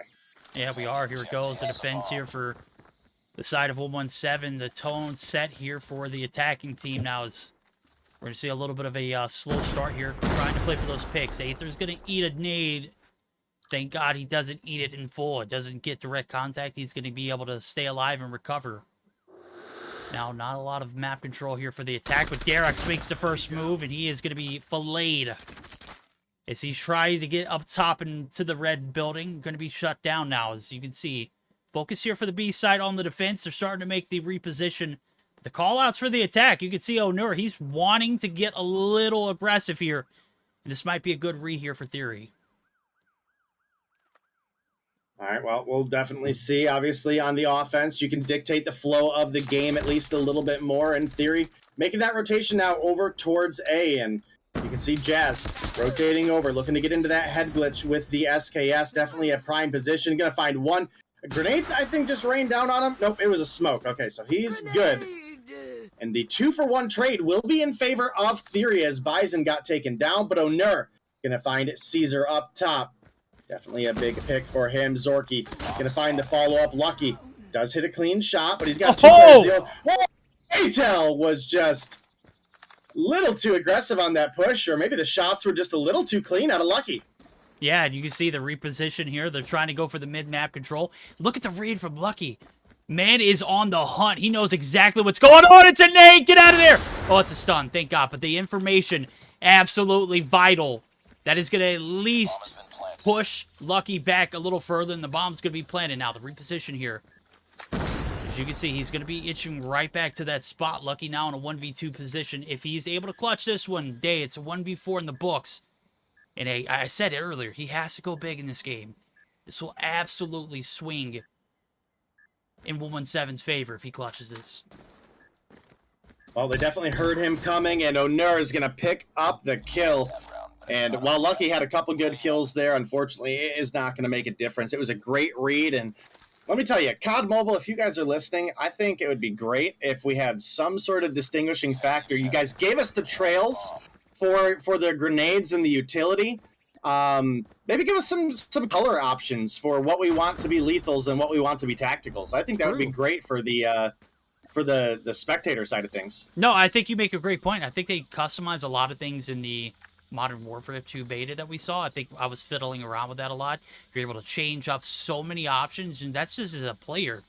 And now, spectator, you can go run rampant, and just like that, it's the ZRG making its debut here in Onur's hand. He's picked one up this round. I mean, he had some pretty hot AR shots, but that one right there cleared off the A site, and that was Lucky, who is going to be first blooded. Now the trade's back in. It's the tail dropping. 1-for-1 in favor of no one. It is the mid-map control that we're going to be looking at as Derux is in a little bit of a antsy position. Man, this is about as aggressive as it gets. Is he just going to go ahead and give him one little tap on the butt? There it goes. The shot's in. He's going to get the freebie, and he's getting the hell out of dodge. Love it. Now the collapse from Caesar. It's an absolute necessity. As you've got one man in enemy territory, you cannot leave that man behind. And Onur cracked out a long-range deagle kill there, poolside. And you can see he's trying to get the jump shot to get Jazz off the heady. Another 1-for-1 trade comes in. Derox takes down Aether, but Bison right there for the refrag. That keeps us at a 2 versus 2. I'm unsure if Derox had maybe got the call out that was bombed down, but we'll have to see what happens here. The bomb is picked up. Caesar in a prime corner right now could pick up at least one free kill. You can see Onur was looking to maybe peek that angle a little bit, but Bison, he comes around the corner. He's ready for it. Caesar's down, and now Jazz, Peacekeeper in hand, rocking that sub-style Peacekeeper. Has some opportunity to clutch up here. Bison's a free one. No, he's not! Bison! Oh my goodness! Already off the bat, 2 rounds in a row. The attack has struck very fast, very quickly, very convincingly. 2-1 situations in both. And right now, gotta say, if you are 117 not found, you gotta adapt, man. You cannot leave these guys on islands and expect them to clutch up every single round. I mean, that's basically what we saw from Derux. Granted, he took 2 before he went. Still, a very, very aggressive position. And as soon as I say that, Karma's going to get the trade there. Detel's going to be wiped. Caesar is out of this round. Not a lot of contribution on the back end or the front end here for him. He hasn't had that much of an impact in the search and destroy. And there goes that player making the plays in the middle of the map. It's Derek's this time around again. He's trying to be that entry frag, trying to be the game changer. Big shots on Bison, shuts him down. Aether gets the trade, and that has been the name of the game. Theory just absolutely on point with getting the trades almost instantly as a player drops. And that's what happens when you play together as a team. They're literally in a triangle right now. We're in a triangle, but they are all lined up in a position to be tradable, and that is huge. Impact. Jazz going to be able to take down one. It's Zorky. Now it's the 2 players left. The collapse here, the players playing on the island. It's going to be Aether now, as he is going to be on the outside of ring. He's going to get shut down, and finally a little bit of stability for the defense. All right, well, definitely some good plays coming through. 117, they're on the board, but behind. And that's a 2-1 lead for the side of Theory. And I got to say, Daytel, you know, we were giving him some praises coming in onto this lineup, and what a big pickup he was for the team. And right now, sitting on a donut along with Caesar. So we got to see a little bit more kill consistency coming through for a couple of these players. And well, speaking of Caesar, there's one there, but immediately gets traded back out. Looking at a 3 versus 3 as Zorky barely able to make it out alive, but Karma, oh, if he would have pushed mid, he didn't have anybody covering their backs. That could have been a free one onto Daytel, and now He's got to worry about Onur rotating up from behind. Obviously, dead silence coming through big. They're not going to hear him coming, and that's going to be a free kill onto Lucky. Looking for the action on Karma. Onur clean with 2. Jazz. He's going to find kill number 5, taking down Daytel, but Zorky and Onur are left alive. And let me tell you, Onur has been flying. Barely makes it through that gunfight, but that is a 3-1 lead. Locked down for the side of Theory. 3-1 lead, locked down. A very, very good redirect there on that attacking. They lose first blood, but they capitalize. Again, being tradable and search and destroy, just absolutely crucial. Right now, you can see Jazz. He's going to be tagging up. You got duo buddies going on here as he's literally neck and neck with Lucky. We'll see if it pans out now, if anybody is able to get the trades. Lucky's going to be able to find the first blood. Let him do what he does best. Find those heads and destroy them. Aether's going to get the trade. It is going to be Karma getting dropped, and Karma not having that much of an impact here in the search and destroy either. But again, this is a map that I feel is a swing. You don't really have too many teams that are very OP in Raid in Europe. And then again, we see teams like Stamina, or Animus, rather. Sorry, I'm having a long day so far. Animus, who are just dominant on any search and destroy map. They can hang with the best in any regard. Right now, we're talking about 117 and Theory, and so far, so good for Theory. They have racked up 3 points, and they're looking to cruise into a pretty hefty margin going into the flip of this map. Well, they're in a good position to do so. 3 players just rotated up behind Lucky, and I don't think he heard any of them coming. But now you can see Derox making the rotation over, playing that L wall. Lucky trying to get an angle on the bomb planter, taking some shots from Zorky, but he's alive. About half health. Got to play this a little bit cautious. You're already at a player disadvantage. You certainly don't want to leave your homie in a 1v3 scenario. And Derox thinks he's making the great flank here, but he is going to have to worry about Bison, who is overlooking the pool, as well as you've got Daytel in the corner here trying to look at L. The 1 kill has come through. Derox rotating over. Finds the 2-piece. That's huge. Lucky with the headshot of the Deagle. And we've got a round bouncing back for 117. Not found, verdict. Not going down without a fight. Yeah, that's one of those rounds that, you know, you do split up and it does pay off. Still a 50-50 draw, if you ask me. Again, they took the round, but it's so much up in the air in a 2v3 situation. You're not in a position to get traded out if you do go down. You're relying heavily on that gun skill, and gun skill absolutely prevailed. Here comes a read from the defense. 3 players on the B site. They know this has been pretty consistent. Right now, Derek's gets the first blood. He's going to find some more shots in. Lucky's going to find one for himself, too. Theory kind of crumbling right now under the pressure, and that's going to leave 2 players left. Bison literally in the weight room, trying to get his weight up, but now is not a time for extracurricular activities, homie. Now is the time to put your money where your mouth is. Caesar rounds the corner. Oh my, he gets away. I don't think Bison was spotted, and that might be huge. Zorky's going to be able to find one, but he's down. And Day, this is a sea of 117 players who are not going down this round. They tie it up. We're going to flip it. We're going to flip sides now, as we are going to see the attack coming through for 117, but a solid first 2 rounds for Theory, but a little bit more stability on the back end for 117. Maybe it's just taking them a while to get heated up. Well, that definitely could be. I got to say, Lucky has turned things up. You were talking about him being on par with Zorky a round or 2 ago. Now he's up on 7, keeping up with Onur at this point. Bison is going to shut him down this time. Bison finds 2. Bison with the 3rd. And Theory turn it up here as we switch sides, and that's going to leave Derox last alive. He's in a 1v4, slides the corner, free kill onto Bison. Oh, a little bit, some spicy shots there. That's coming out of Aether, unable to get the kill, and now Derox looking to just duck down and recover. He's got 11 on board. Definitely has some potential to clutch things up here, but it's going to be very difficult, especially where he's pinned down at. You've got Zorky looking at the back exit. You've got Aether confirming entrance out of the front, and now Derox, just terrible position right now. He's got 1, already got him low. Zorky looking for the follow-up, but Derox excellently played, verdict. Played like a fiddle, music to my ears, but Onur, he's going to get the final laugh, the final shots. He's going to shut him down. It was looking pretty promising and maybe doable there for Derox. He got one on the full flank, unexpected, shut him down. 4-3, lead transferred back into the hands of Theory.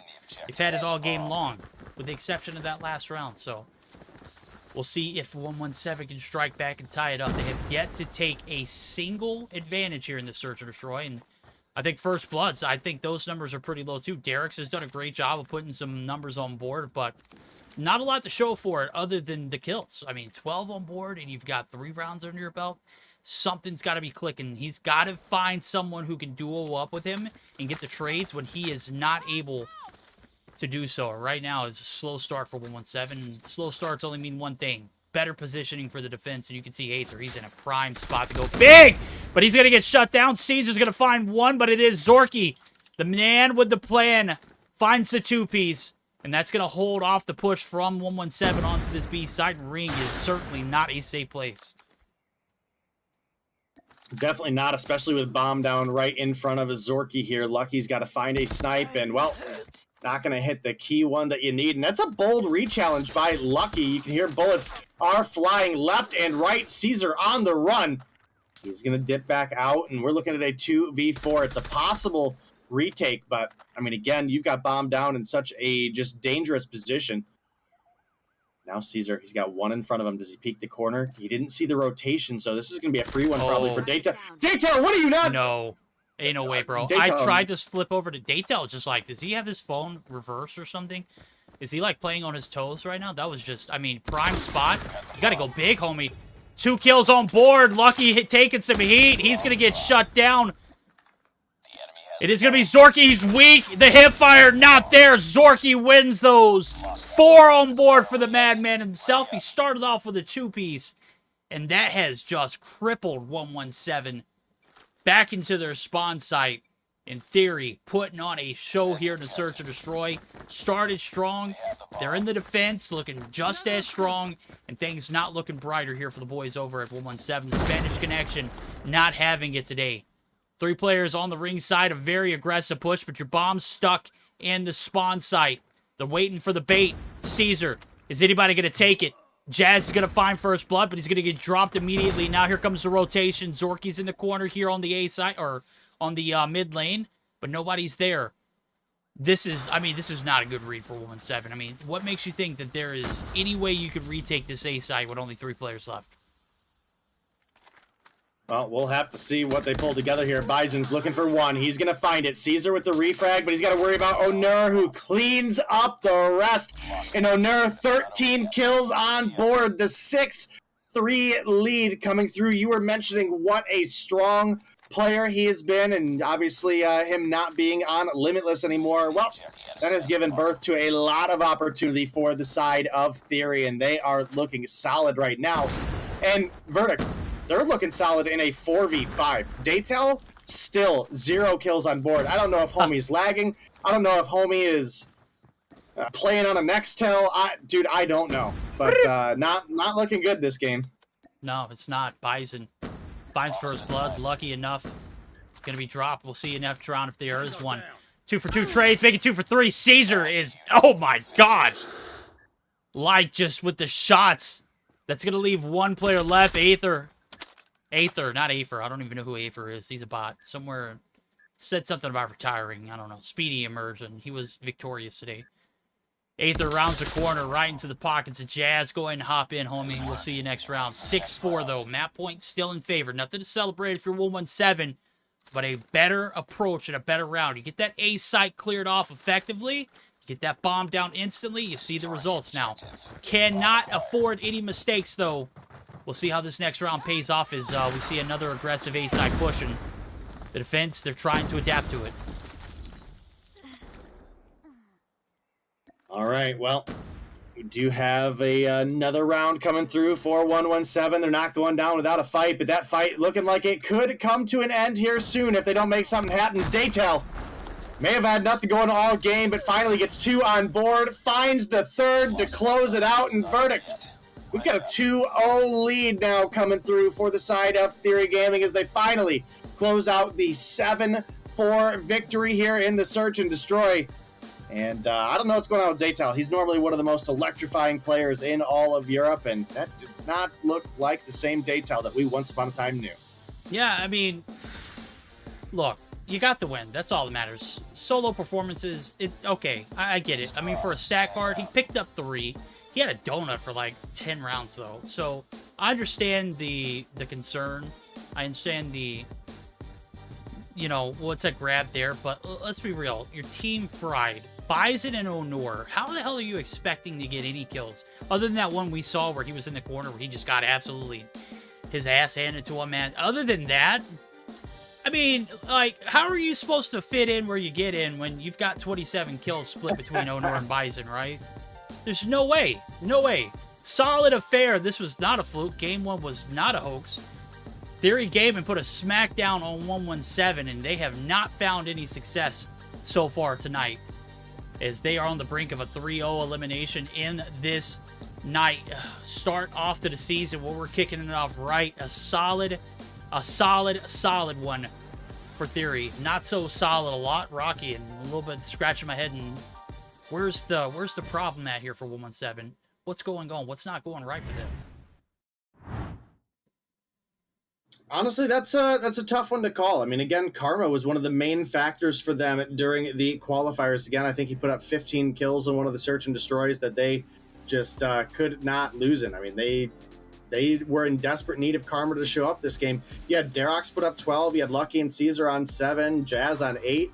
That's fairly competing with the likes of Aether and Zorky, and again, beating out on Daytel right now, but not able to keep up with the likes of Honor on 14 and Bison on 13. In fact, let's see, we've got +6, +8, 7, 6. Only a 6 kill difference that was sitting in that game. Yeah, I mean, and that's 4v5. You know, let's be real. I mean, there are times where we're looking at, and you know, there's that one kill that I could have seen. You know, you should have had, but there was not any position where Daytel was just any time on an island where he was by himself other than that. So contributing to the team in Search and Destroy goes miles away from just getting kills. It also, you know, information. You know, that's crucial.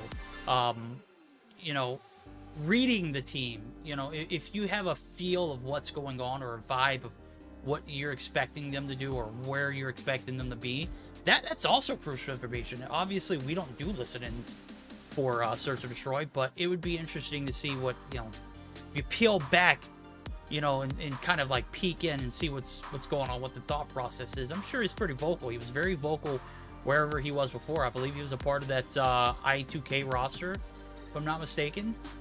Was he a part of? Familiar. Was he also a part of that? Who was Zidium before they were Zidium? EUE. EUE, yeah. Yeah. Good call. EUE. So I'm pretty sure he was an IGL for that team. And with him, like, and I'm not saying he was an IGL for this team or that team either, but I always heard his voice amongst anybody else's. It's very soothing. It's very relaxing. So I'm thinking that maybe he's contributing elsewhere because 3 kills is just not it. But nonetheless, we're going to start, you know, yapping, and we're going to get back to the action. It is going to be that Control game number 3. It is a big one here for 117. You got to find success, homie. You have not been the same 117 we've seen in seasons past. Obviously, you took last season off, and I don't know, bro. It's a completely different look. Maybe Dark Wizard Tilt not being in the mix is... I mean, is that really big of a hole to fill? Derox is a fragger, bro. He wants it, but team synergy is just not there. Yeah, definitely looking to be the case. And, well, Zorky going to open up. Finds a couple big kills before getting taken down, but Daytel, maybe this is where he'll start to shine again. Maybe a little bit of rust in the Search and Destroy. It wasn't for him, but definitely has some potential when it comes to Control. And I'll tell you what, potential has been the name of the game for the Europe season. We've seen so many teams, brother, come from you know, newcomers to really be some of our fan favorites, right? So we'll see these prints come through. Sorry. That EUE team was like one of my favorites. I don't care what anybody said. Like, they came up out of nowhere and just absolutely rocked EU. Out of nowhere, bro. Just absolutely frying. Right now, it is Theory who's putting in the work. No ideas, no ideals about it. It is just all gunny 24/7 to tell. making up where he left off in the search. He's already on 3, and that's, I mean, 10 times better than what he did in 9 rounds of the search. So, defense rock solid right now. The approach on the A site shut down. The redirect here for the B, a good read, just not enough numbers to hold the fort down. Caesar's going to get the break, and he's got the time to stop. 22 seconds on the clock. Got to be on the objective here, and with the shots coming in, raining left and right, map position given up, it is going to be Aether who's in the backside of firing range, causing just absolute chaos. All right, well, obviously a very, very important game for these teams here. 117, they have got to find a way to get going because right now they've got 2 lives left, and this is do or die. They're going to end up running out of today with no points verdict if they don't find a way to bring things back in this control. Obviously, the defense, you could argue, has a little bit of an advantage on firing range, but I actually think this is a very even map. But what was not very even was that was a very convincing round 1 coming through for the side of Theory. In fact, had the side of 117 completely spawn trapped for a while there at the end. Jazz going to open up with 2, but unfortunately, Zorky immediately refrags out. Bison with the trades. Oh my goodness, Dex, you can't get turned on like that. That's rough. Onur already on a 6. We've already forced a Sparrow early on for Jazz. Yep, there we go. Operators pop. Jazz says you shall not pass. There goes last shot. Not going to get anything other than information. Bison's up top wood.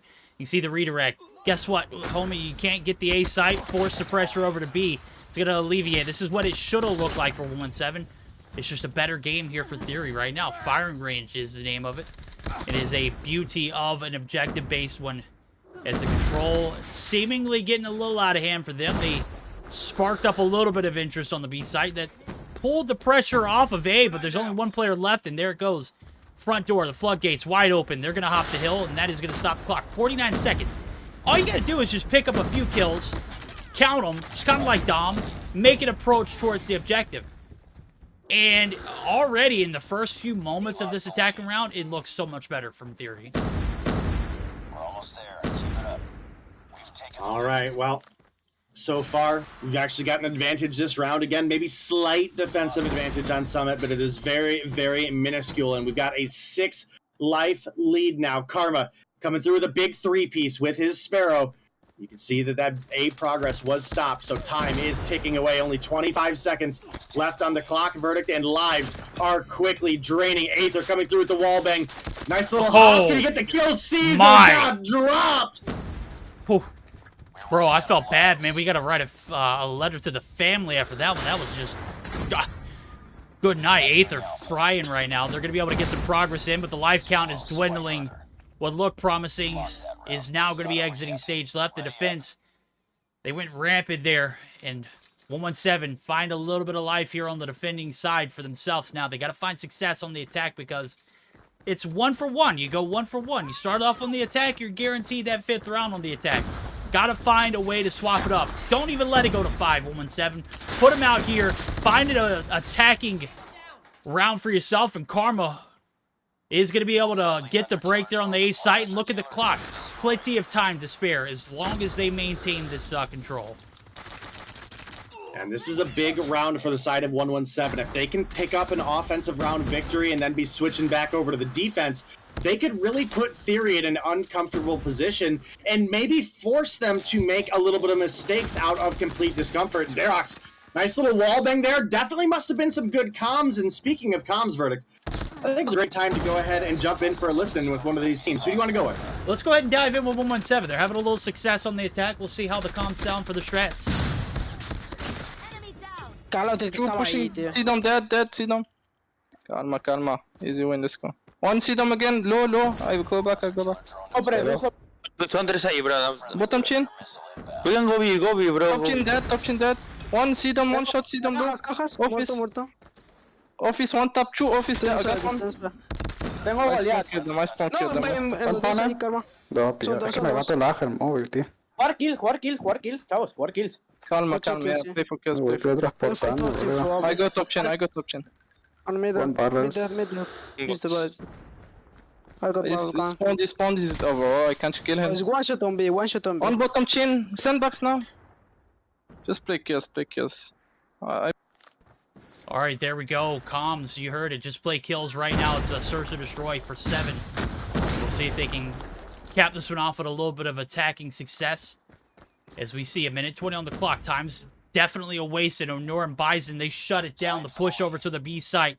Nobody successfully able to get across the middle of the map day. And now you did plenty of work off the first half of this round, but right now you're at a standstill.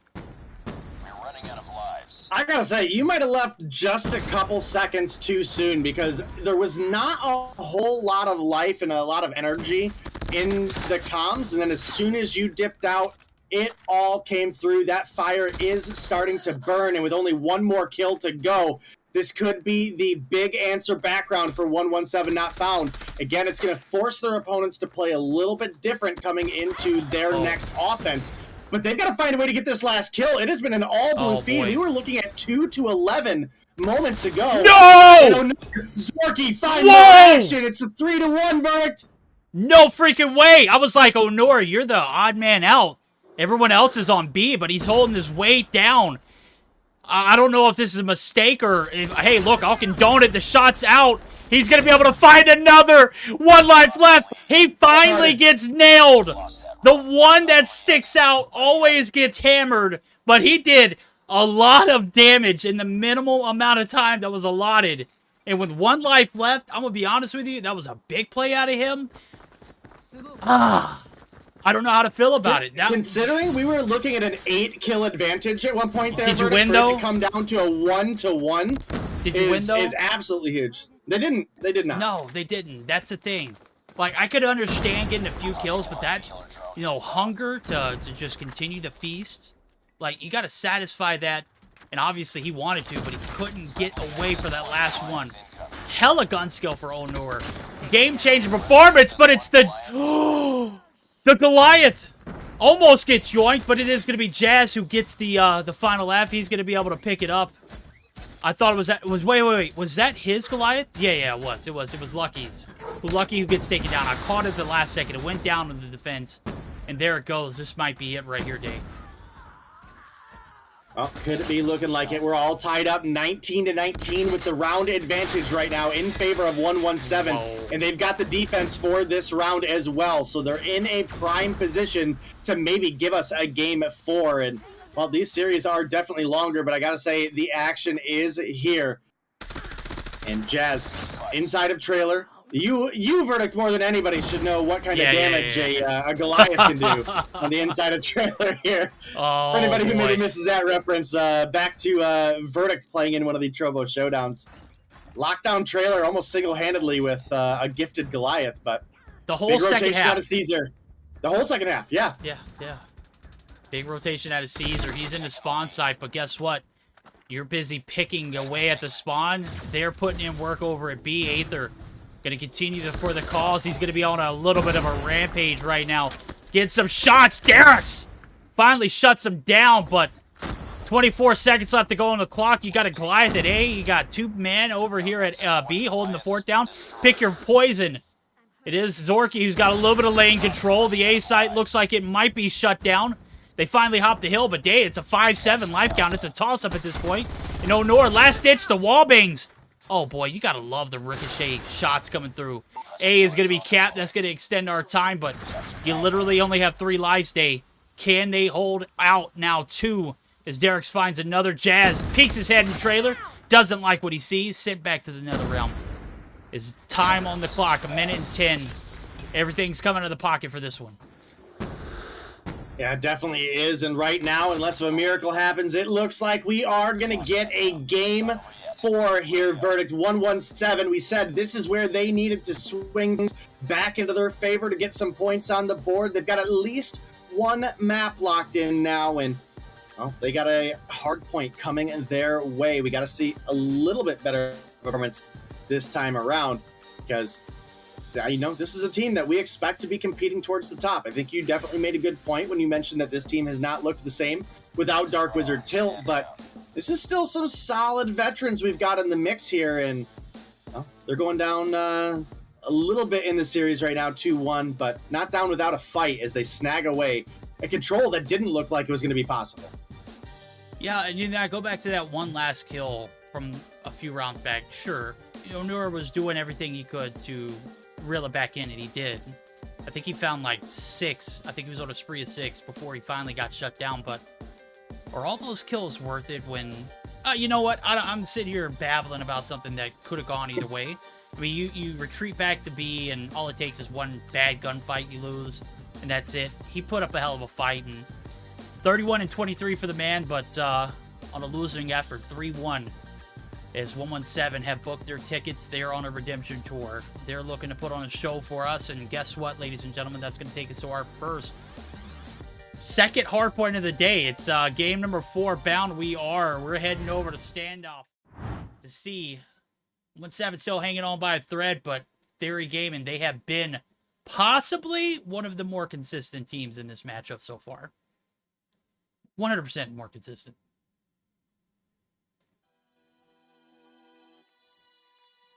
Those rounds that did go in favor of the side of 117 in that control were just...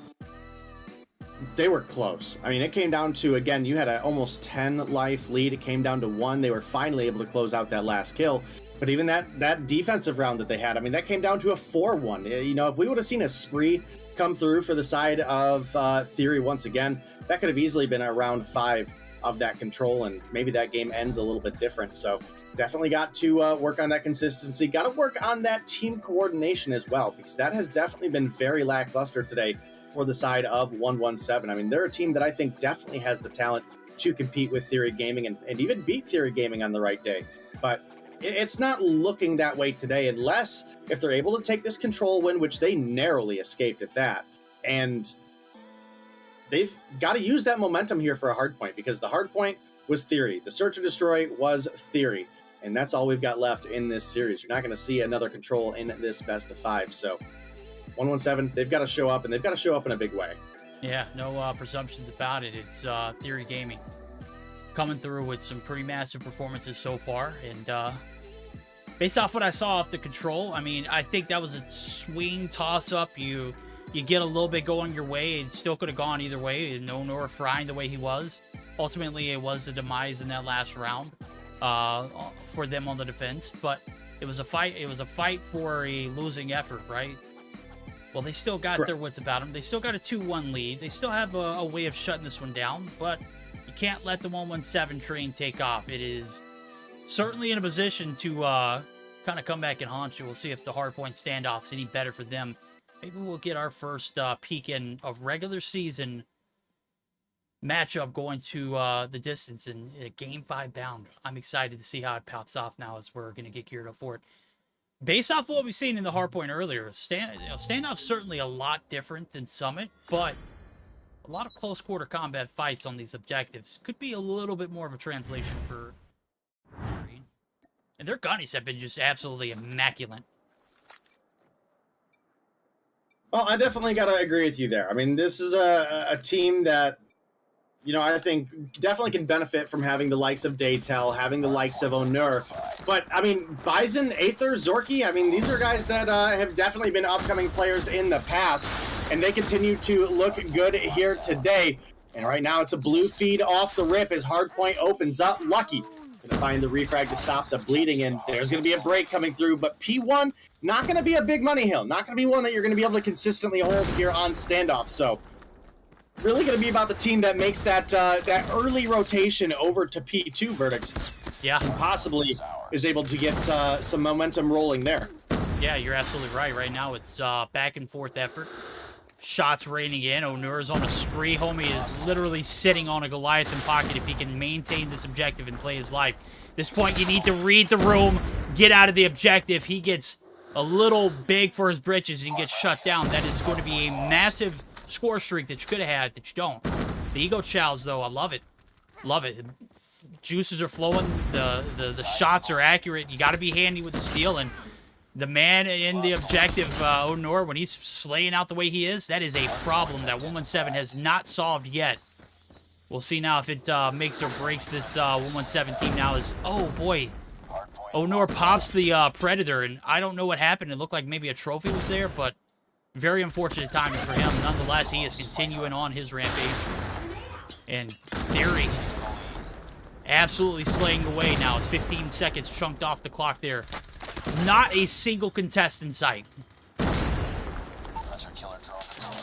All right, well, that is definitely showing the power of the rotation here that we have from Theory, and now the break looking to come on in, but Lucky already low, looking for the gunfight with Zorky. He's gonna find one. Daytel gonna pick up a kill onto Caesar, and the feed has just been blue. No matter how close we get to making the break, can Karma be the one that makes the difference here? He's got 2 players down low to deal with. He's gonna find one. Jazz with the break finds another. Now Karma looking for the action, but he gets taken down, but it's just so late. Man. And now we're gonna get some trickle, but look at Theory. They're already on next. Yeah, they are, man. This is like, we got our slice of the pie off of Factory. Now let's go ahead and head over to Big Blue. I know something's cooking up and brewing over there. Well, they are certainly looking proper. These transitions have been crisp, and 117 have been up the creek without a paddle right now. They have not found any success on any initial opening points in 2 of the 3 value hills on this standoff map. Lucky trying to solo push it up. Zorky not going to be able to get the credit for the kill. Yeah, he is. He's going to kill himself in the midst of it too. So 1-7 swarming. They need to get the break here. Is 30 seconds left. Now you're fighting a losing battle. You got to start thinking for new. Finally, they do get a little bit of safe breaks in, but I mean, at this point, you've wasted so many resources and time. You could have saddled up for P4 too. And then on top of that, there's nobody in the hill. Where is everybody at? Oh, the rotations for the side of 117 this round have just not been there, and as a result, you're seeing Theory take a pretty massive advantage. And you know, looking at this hill coming up, there are 2 big operators available for the side of Theory. You've got a Claw ready to go for Daytel, as well as you have a Gravity Vortex for Aether. And look at the choke points coming into this P4. Is so difficult to break, Verdict, because you're funneled through such a small doorway. But somehow, right now, the break is looking possible for the side of 117. Claw out for Lucky, finds a 2-piece. And some time, some desperately needed time coming back for the side of 117. Yeah, not a lot of map control either for 117. The break comes right back through. 30 seconds left to scrap for, and it is a scrappy P4. There has been a lot of perimeter control here for Theory, and not a lot of teamwork coming through for these hits on the breaks. Finally, we start to see the 3-man stack. 2 players slide in. The coordination absolutely on point. That's the 117 that I'm used to seeing, but it is going to be Theory still there for the contest. Finally shut down as Honor and Bison get dropped. Now the focus here for P1 now, as you can see, Theory trying to get saddled up for a new rotation. You got Jazz, the Madman, who's been lurking in each and every corner, cranny, wherever you want him at. He's in grannies, too. And I'm thinking we go ahead and buckle up. 113-84, first four hills rotated through. Second time around, 117, they need a big second hill rotation. As we see P1 opening up, and they're trying to get any foot on there as they see it. And I'm thinking we go ahead and listen in. Let's go ahead and see how the comms will sound for the transition. We need to see how the Spanish connection connect to this P2 side from P1. Puente. Statue, statue. Broken, 1 tap, 2 broken. Another one, low. There are two side low. There are 3 inside. I got one, there's 2 more. Puente low. Son dos. I'm getting 1 taps from everyone. One of them. One more side is on the 1. Ya, quédate aquí. I have you, Deli. Uno gas. Don't pick Deli, Deli. 1 Deli, 1 shot. está puchando en la basura. 1 Deli, low. Caesar. He's not picking anymore. He's One max. push back. Tío, pasa, tío. Está low.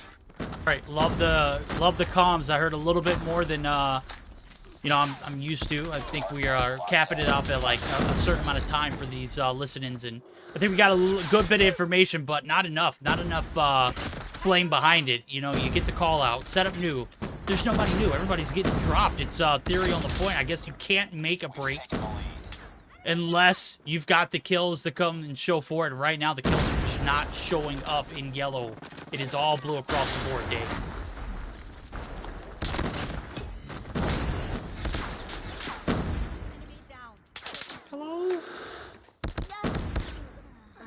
All right, we've lost stage chat. That's going to take us for our second listening. Everything has sounded nice in theory.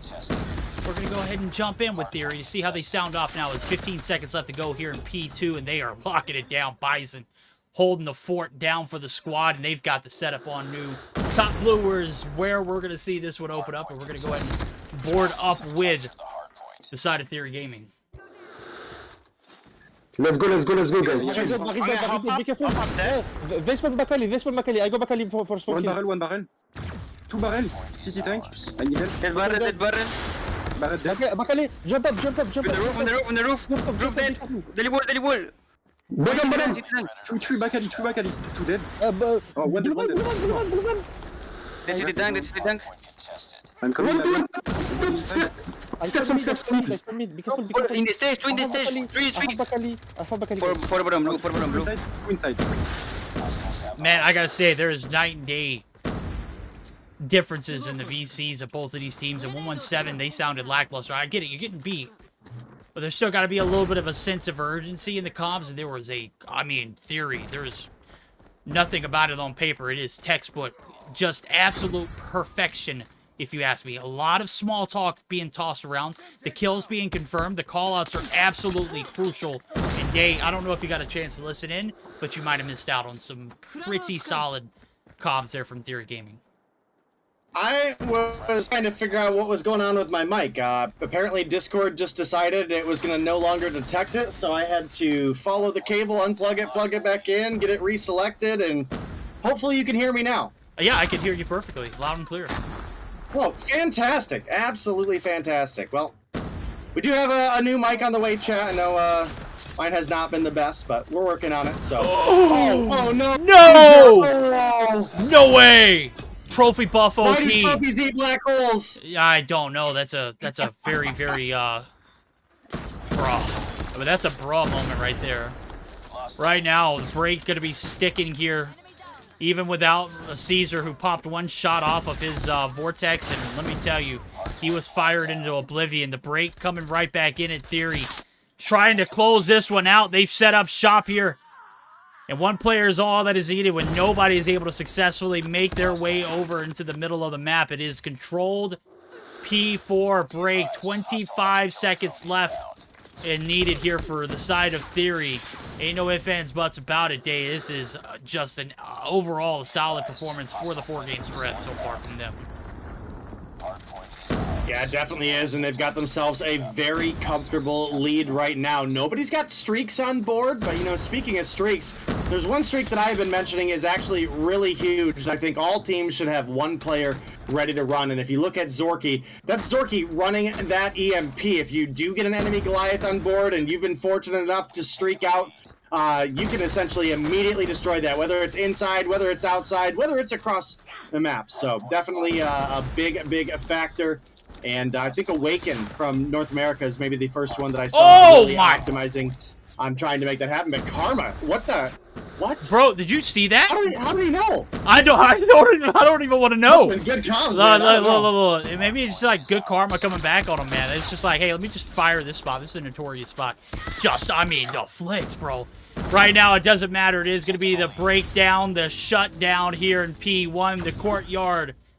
Go ahead and throw 1-7 into the grave. They're done. Their games for tonight are out the window. They are going to be suffering that 3-1 loss in a very, very well-rounded series for the boys over at Theory.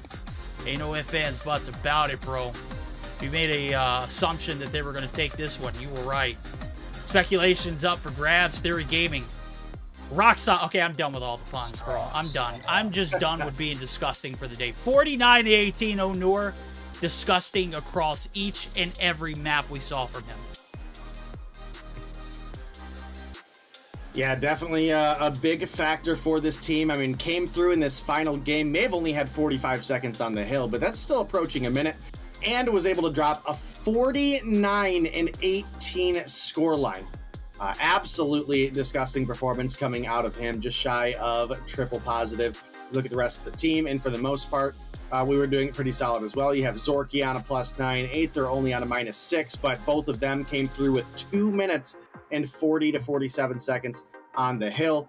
Daytel, again, maybe shaking some of the rust off. 33 and 33 with 19 seconds on the hill is not what we expect out of him. You had Bison, almost a minute, only 1 negative. You look over at the opposition, and you had Karma turn up. We were talking about him needing to be a player that had to show up for the side of 117. Well, he did, sort of. Came through with 40 and 36 on board. The only player on the team to go positive, only 28 seconds. And as a result, you can see that their map control was clearly not there. I mean, you have multiple players with a minute on the hill, but that was a fair bit of stacked time, and they just couldn't keep up with the relentless onslaught that was the side of Theory Gaming. And this time around, Theory going to take the 3-1 victory in this best of 5. Yeah, there we go. If you're just now tuning in, we've already had some pretty electrifying series. First one was, I mean, it was relatively close in a sense, but Zidium, they take the 3-0 win over 31er. Not the 49ers. They'll be here next week. 3-1 win for Theory Gaming over 117 not found. And I had a lot of faith for them coming back into the mix of things. And, well, maybe they just need to knock, a little bit of rust off to, compete. Theory Gaming put on a immaculate show. Just phenomenal 4-game spread. Even the games that they lost, it was still close.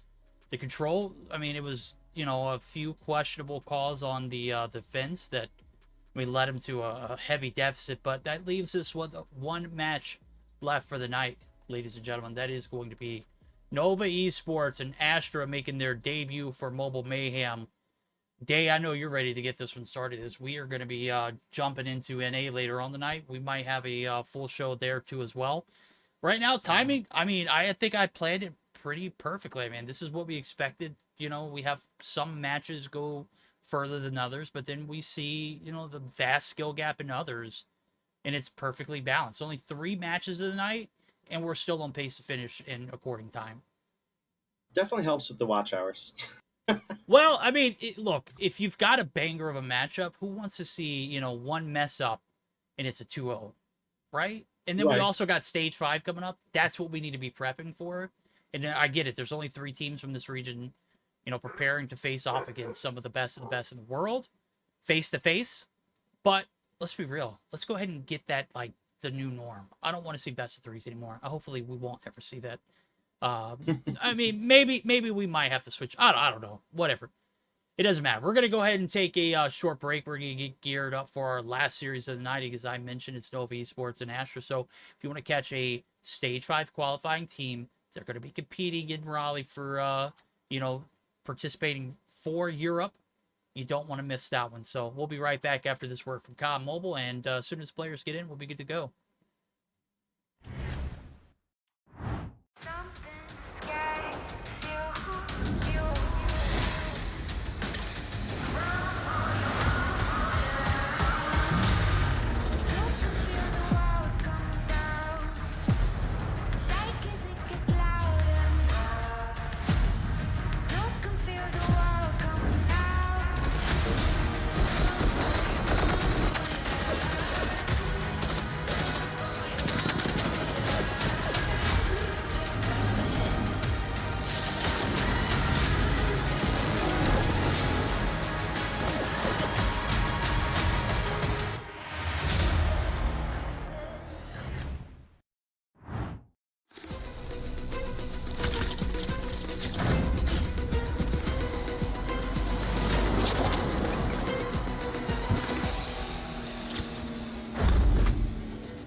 Alrighty, ladies and gentlemen, we are back for It's Astra Gaming, Nova Esports. We've got debut for both of these teams for this season. Obviously, it's a day one. It's a kickoff celebration. Everybody should be popping champagne right now, right? We've got a stage 5 contender in the mix. All right? Dave, tell me a little bit about this Astra team. Have you seen them yet? Hello? We did not get to see them play during the qualifiers. So Gotcha. Unfortunately, I do not have an answer for you on here. And you know, looking at the lineup, I recognize Nutella. That's a start. Okay. That's about what I got for you. Fahim. I recognize Fahim. That's the only other one. I think the other 3 are players that we might be aware of, but they're under a different name. I don't know. Question mark? Someone in chat Quite maybe fill us in. possible. Are they new to the scene? Are they rookies? If they are, we'll be on the lookout to see if they have any kind of standout performances, as they're going to be heading off to face against one of the best teams in EU, one of the most consistent teams that I've been able to cast in EU since I've been a part of the scene. Taking a little bit of a dip and a dive and a little step back since stage 3, if you ask me, but again, it's business as usual. Nova looking to handle business. They're looking to start their season off right. Well, we got a pretty good little map selection as I'm taking a look at it. Summit Hardpoint, followed up by Standoff, Search and Destroy, Game 3, Takeoff, guaranteed control. Everything else, not guaranteed. Gotta earn it.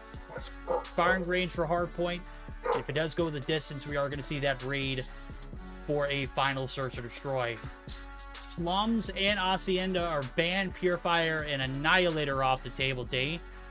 Without further ado, it does look like we are spamming that start button to go ahead and fire up the action, but if you're Nova, you got to handle business. You can't have any slip-ups. This has to be just a routine day at the office, right?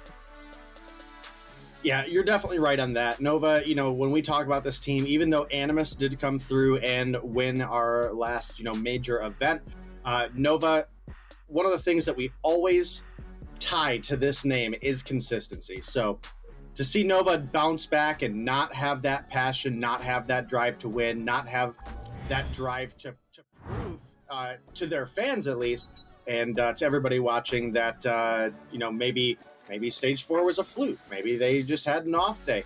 I'm not saying that's what happened. I'm just saying that, that's up for Nova to come through and show us here, and they've got an opportunity. They're up against what I would not consider to be one of these stronger teams, at least based off of the first look, but it looks like we've got maybe a little bit of that NA, no ping, no party action verdict. And yeah. we may be bouncing back to the lobby here momentarily. Oh, we're definitely bounced back to the lobby. I thought I saw someone not connect 100% before we started, and as soon as that player did connect to the lobby, you saw one player from that same team actually dip out. So a little bit of uncertainty. Nonetheless, I mean, hey, we only have one shot to make it right. Let's go ahead and make sure everything is, routine. So that way when we do jump into the action, you don't have any excuses. Right now, Nova looking to set the tone for their season. Astra just looking to get by without taking too much of a beating, if I'm being honest. We'll see if they can handle, put up some numbers to go along with it. But I mean, if you're making predictions, if you don't have Nova in, a seemingly easy fashion, there might be something wrong with you. Dang, something wrong with you, he said. I said that with a serious face, too. Like, bro, you gotta Did you really? Yeah, I did. I had my blue steel on. No, not feeling it right now. Okay. All right. Everyone's getting geared up for it. Everyone's ready for it. We got game number 1 of our last series of the night, ladies and gentlemen. We've got a banger on our hands. When I say banger, it's going to be Nova beating the drums right now. We'll see if they can start off with on the right foot for this fall season. So far, so good for you. Everything is normal. I think Theory tossed me a curveball, and I really just did not anticipate 117 going down like that. Days, move over in the next slot. Oh, never mind. We're just going to go ahead and jump into the action. All right, Verdict. We are hopefully getting underway and getting on into this game. Again, I think anybody would be predicting that Nova are probably getting ready to come through with a fairly convincing game 1 here. Again, it could be a little bit of a toss-up. Maybe we've got some name changes here. on the side of Astra. We know Nutella. I think, after you mentioning it, I think I do recognize Fahim from before, but not enough to be familiar with what I expect out of his performance. So the other 3 players, I'm totally out of the loop on, unless if their name changes. And that could certainly be a toss-up. We'll be on the watch out here, and Nova, they've got about as strong of a starting lineup as we can expect out of them.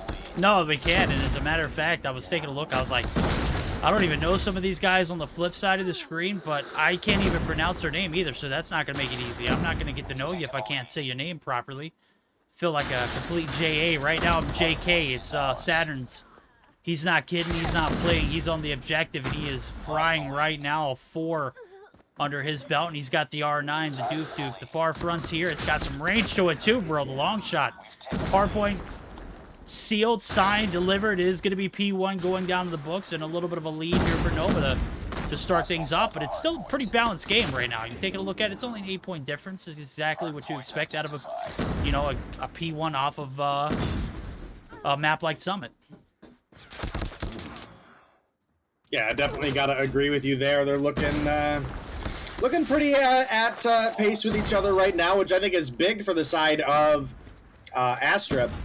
We do have Creed coming through, rocking an R9. We've got a QQ9 for Spy, an M13 for Inferno, and another R9 for Saturn. So maybe not taking it the most serious. It's something we do see out of Nova here and there when they think they have just such a distinct advantage over their opponents. And, well, for them right now, it is making the game at least interesting. They're going to break on the second half of P2. They're looking for some more action. Now it's going to be about the important rotation over towards P3. And Spy, even with the QQ9 in hand, comes through with a big 2-piece there for the team. I'm very aware that the names are not right on the top side of the screen, chat, so I'm trying to handle a little bit of damage control, but nonetheless, damage control being handled well here from Nova. There you got a little bit of a 20-point lead rolling into the P3. The money hill up for grabs, though. It is going to be Snooze who's going to be able to hop it first. Creed, Gotti not right. He's going to go ahead and get right, get out of the objective, and redirect for a reposition. Here comes some of the operators. The Claw making its way into the mix, but it is going to be Astra. They're hanging neck and neck, and right now the Claw in the hands of Snooze. He's going to find 2, but he's going to get dropped with the spawns. They're solidifying. Right now, need to get the value off this money hill, Dave.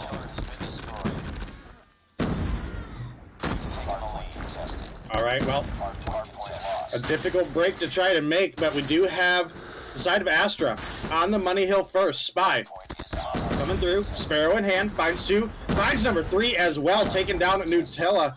But Fahim, from behind, able to find 2 of his own, clears out the point, and that, importantly, is able to maintain control of these last couple seconds for the side of Astra. But if you look at the map, our rotation is a little bit behind versus Nova, who are here and ready to go for this P4.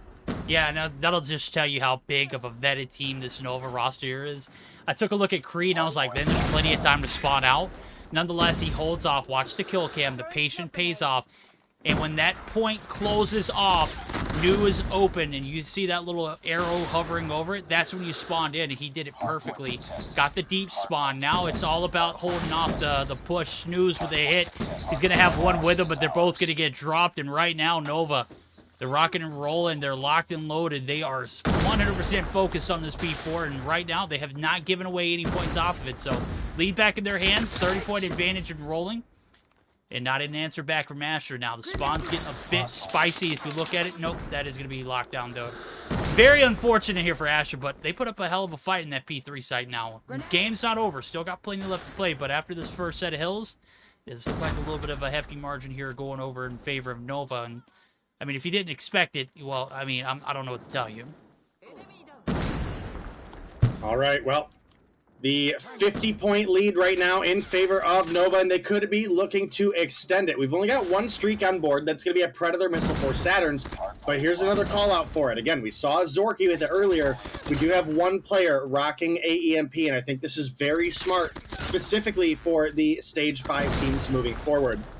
And that's going to be Saturns coming through. Now Neo worked himself up a Hunter Killer along with Spy. And you know what? I think the Tempest is something that that teams should be prepared to use as well. Inferno is the only player that I've really ever, since the nerfs to it a while back, seen be good with this thing. And he's crazy good with it too, so it's not the operator, it's the player. Y'all are just bad. Yeah, 100%. And Inferno's better. Yeah, I can go ahead and I'll attest to this. I'm definitely not the Tempest player. It takes a special, unique, like, skill set, and I don't have any skills. So, if I can't spray and pray it, or if I can't reactor core it, you know what I mean? If I don't, I'm just kidding. Reactor core is not bad. It's I was about to say, don't tell me you're using a reactor core. No, I'm not good enough to use it, bro. Only pro players use it in ring. People who are really good at the game, not me. I can't use it. I feel the sarcasm. Do you? Yes. Okay, good. Yeah. But can you taste the sarcasm, though? Yeah. I got the aftertaste. Okay, yeah, it's kind of bitter, ain't it? Bittersweet. Right now, bittersweet is, the start looked pretty solid there for Astra, but as games progress, it's Nova all across there. Everywhere you look, there's a Nova player, and Spy's got 21 with a QQ9. Just disgusting. Flooding the Astra team with kills left and right now as he does get the Predator missile kill right there. The objective here in the catwalk, it is secured. Hand it over for a bit. Snooze, caught you lacking. Oh, wait, that was Snooze. That was, I don't even know how do you pronounce that? Zookers? That's what I was going to go with, the Zookers. I'm going with Zookers because I don't want to be mad disrespectful on day one, but, I mean, can I really start it off with a Mobile Mayhem Fall 22 season without being just a little bit rude and a little bit sarcastic at the same time? You could have gone down into voice chat before the game started and asked. I had to pee. Sorry. All right, Chat, fair enough. need to hear that. Yeah. You get the picture. Oh, full wipe. Predator earned there from Zookers. He's going to be earning a Goliath to go along with it, but a little too late right now. He's going to have to saddle up for a P4 because there ain't no way you're getting a Goliath here in P3. But the spawns! The spawns, man! Well, I still think you hold it for a P4 at this point. Obviously, it's too risky on the second half of a P4 to try to make that break and then also move the Goliath across the map after the fact. So, a bit of a good P3 coming through here for the side of Astra. Definitely hoping the admins are able to let us know if these are actually newcomers or if their name changes or what. But Fahim rotating over, Peacekeeper in hand, gets dumpstered. Challenging that R90 in the close range is never going to be your friend. And sure enough, Creed comes through with kill number 27 as he rotates over to next. And once again, Nova just with a better rotation. And while there's time for them to close it out here, I certainly don't think we get a 54-point hold. It'll probably go to a P1, maybe a P2. Yep, here comes the Goliath. This is the last-ditch effort. You don't get this break, it is certainly not looking good right now. Look at it, Dave. They've got a little bit of collection right here on the outside, but from the top rope. Was that Creed? You snarky, you sneaky, you nasty, you dirty, you're all the above. And homie, the yoink is real. 31 for Creed. Just absolutely grotesque. Astra. I know this is not something you anticipated, but your last-ditch effort went out the window and into the pockets of Creed. One man's trash is another man's treasure. And Nova absolutely putting it on him right now. It's 2:20 and counting. Snooze, though, trying to make the break. He's going to get shut down. And Hope has left the building, chat. Nova racking up the points. They're not going to be able to close it out, but they are seconds away from closing this one out. Yeah, only 20 points to go, and like I said, not going to end on the P4, but could be looking for a P1 or P2 finish. And I'm leaning towards that P1, especially looking at them with only 15 points to go. Fahim pulls out the claw, finds one, is looking for some more action, looking for some information, and those ricochet shots come through strong. That's a big three-piece for Fahim, a two-piece for Snooze, and an opportunity for Astra to get some points on the board. Yeah, but at this time, are they just prolonging the inevitable? It's sad. Oh, absolutely. Yeah. Nutella, though, shutting it down. Map control absolutely clutch in the key. The computers, they're hacking away, bro. They're trying to make something out of nothing. With a 80-point deficit, now we're getting geared up for a potential P2 opening with 20 seconds left to go here in P1. Spy trying to test the waters, trying to go ahead and put things in his hands, but he gets shut down. Inferno is going to be able to have his back, but the kills are racking up. And see Yellow finally start. Oh my God, Creed. You're disgusting. The Hopper just put him on skates. Just crazy how well. Nova can't get on the objective. They are going to get the contest, but look at the gap. It's slowly getting bridged. We might be seeing Astra on a God tier comeback. I mean, look, it's Summit.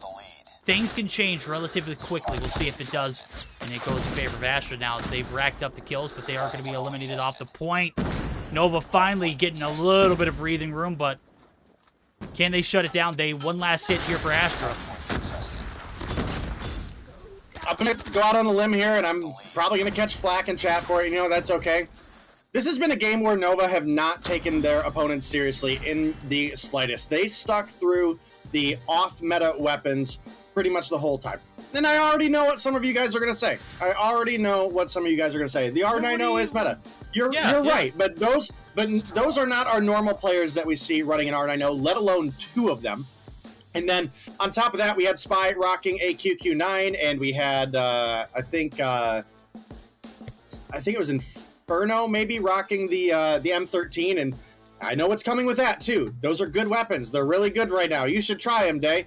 Listen, they might be good, but the reality is the Switchblade is number one, and even though the M13 may be good, things like the Kilo, and I would even go as far as to say the UL, do still beat it out. They were certainly not using their best available weapon choice, and I will die on this hill saying that Nova knew they were going to win, knew that even if they gave themselves a little bit of a disadvantage, they would be in a good position, and sure enough, they come through with the 250 to 179 victory.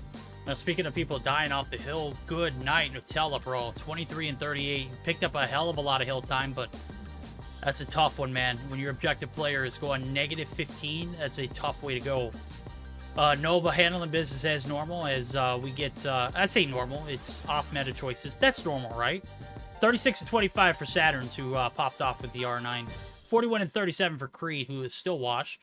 And a 35 and 25 for Spy, who popped off with the QQ9, put up 1:47 on the clock. Day game number 1 in the books. Nova handling business yet again in the opening day for Mobile Mayhem Fall 2022 season. Solid one so far. We've been through the trenches. We got a little bit of a spotlight in the matchup against 117 in Theory, and Theory came out on top, 3-1.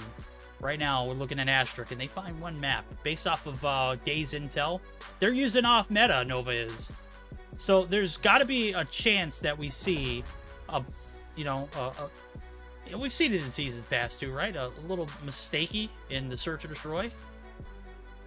I know I just said mistakey, but I mean, what are the chances we see a game 4 here? Slim to none. Okay. My understanding from the admins is that this is 3 newcomers, so take that with a grain of salt. We could obviously have some newcomers come through and have a good performance, but at the end of the day, this is Nova. The likelihood of some newcomers coming through and pulling off an upset is pretty slim, and well, the admins are here rooting for the underdogs. Nova is like our best team, and I think Astra did a good job.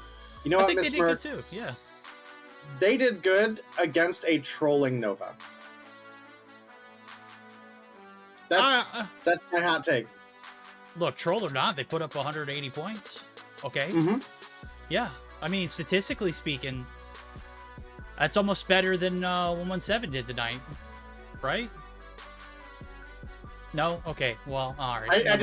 I think Nova just flat out did not take their opponents seriously, though. Their rotations, while they were ahead, they were playing a lot of just like 1v5 play, and that is not what we expect out of. If they're trolling, I don't want to cast it. We'll just go ahead and take this to pulse roll.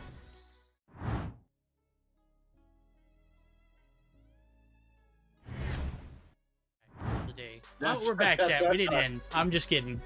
We're here for it. We're gonna go ahead and see it out. It's a best of 5. This is supposed to be practice for some of these teams who are competing in Stage 5, which is going to be a serious competition. I don't have anything to say after that. That was it. That was my punchline. Sorry. I pretty much lost all momentum whenever I put it to the ending screen. The ending screen? I lost all momentum and all fire and all spark. And all vitals check for Astra, they're still in the building. They're still ready for the fire. We're going to go ahead and get geared up for it. It is map number 2, Search and Destroy on standoff, ladies and gentlemen. We got a banger of a map on our hands. And we'll see if Astra can put up a little bit more of a fight here in this series against an overpowered Nova roster, whatever guns they choose to use. Even went as far as to go with overpowered roster. I like it. Yeah, I like it. OP? I didn't say OP. I said overpowered. That's where I messed up. All right, well, getting on to the action. It's a 1-for-2 trade in favor of Nova very early on. And well, Saturn's... Listen, verdict. M13's pretty solid. It's pretty good. It's close to being meta. We now have a Man of War in hand for Saturns. Yo, we're also talking about a team who, I mean, Spy last season fried tier 1 teams with M16. Okay? Don't just Buff, look by at the way, Buff coming. Yo, I know you're stoked. I saw Bobby's tweet. I saw it. Look, I know. 1v4 situation here for Zookers. Rookie debut. Trying to get some shots in. Bro, I don't know what patch note you read, but that... Why didn't you just pull out the sniper? It was a free shot, bro! Zookers! The decision maker right there? I don't know. I probably would have done the same thing, so I can't really say much.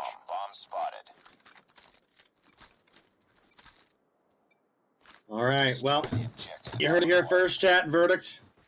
As big of a bot as ever. Would have done the same thing. And you know what? I think that does just speak absolute leagues to the level of experience difference that we have between these two teams. And maybe it's not even entirely just experience. Maybe it's comfort as well. So Nova, definitely a distinct advantage. Neil, come through the nice little snipe there. Picks up kill number 2 on the board. And now Snooze, last alive. Nothing on board. Switchblade in hand.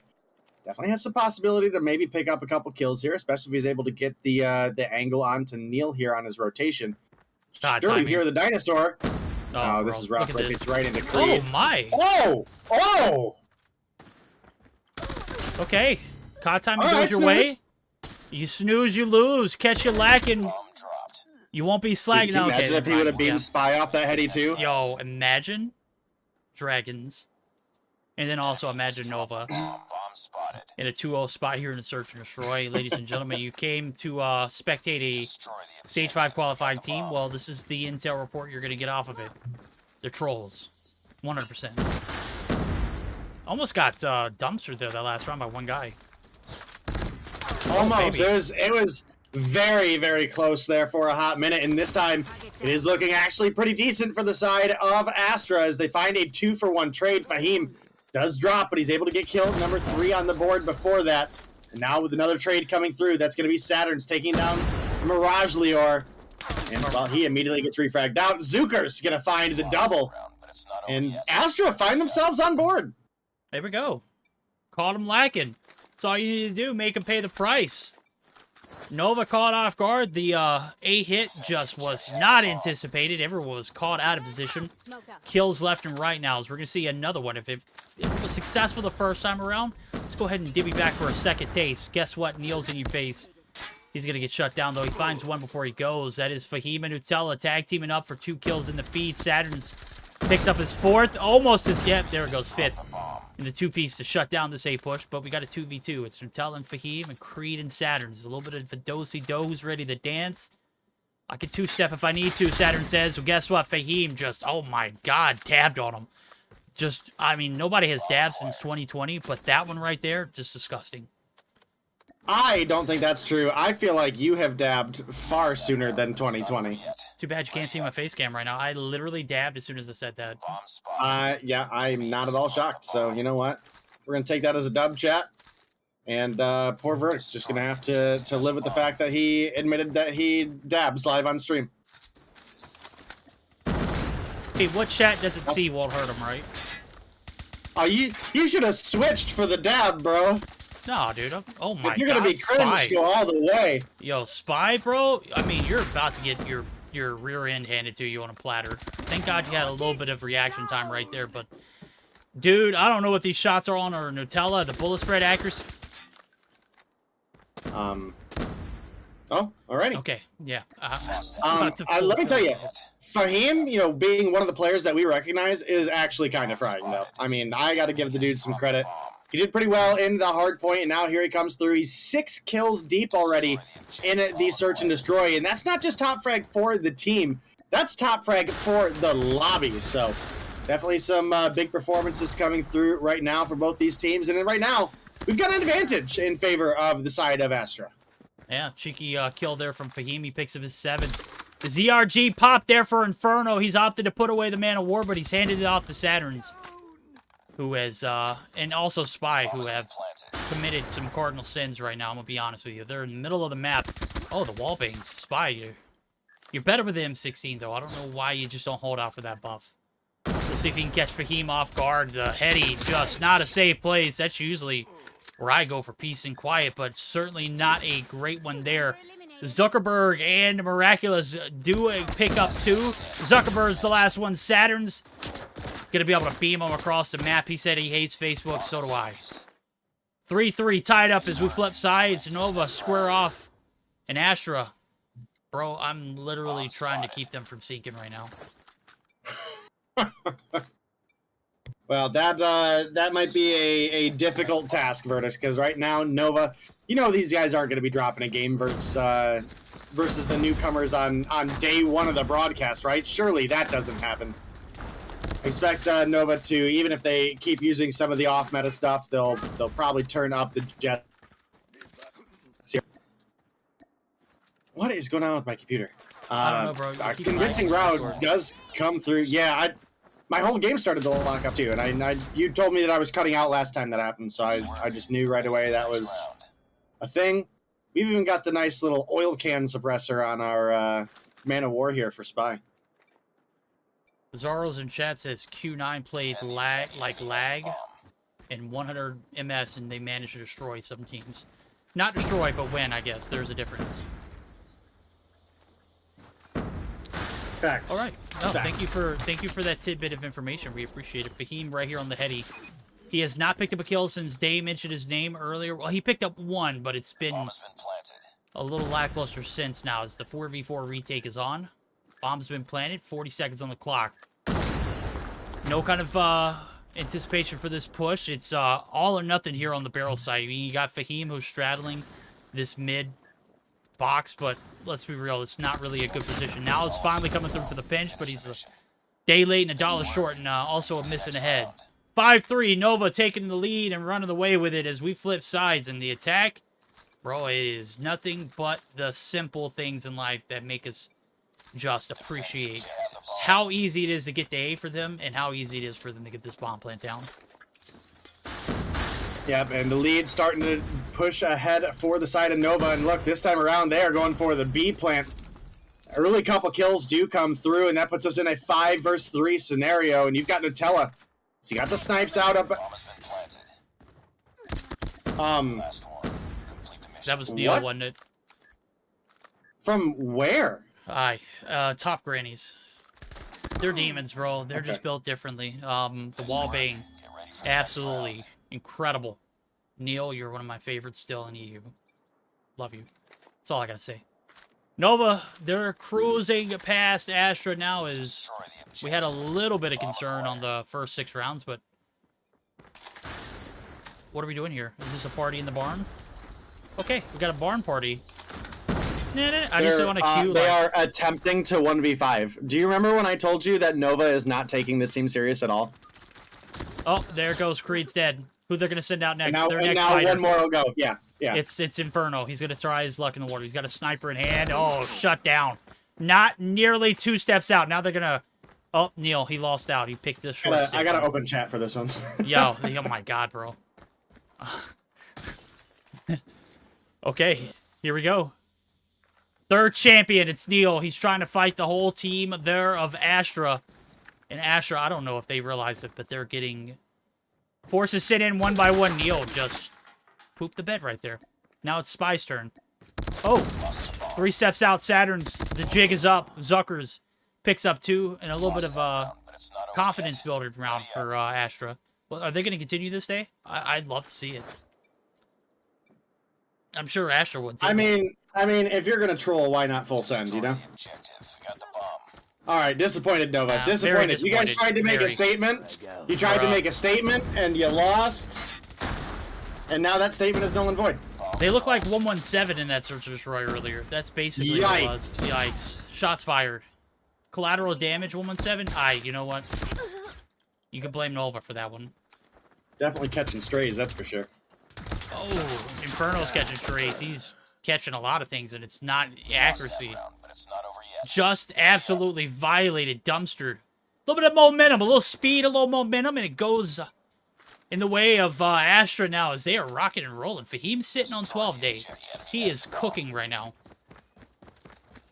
Yeah, I mean, that was the name we mentioned only a couple rounds in. He had 7 kills on board. You had mentioned that he started to slow down for a little bit. Well, he found a way to turn it back up, and now Snooze going to find a 2-piece, but immediately gets shut down, and it's going to leave Zucker's last 8 kills on board.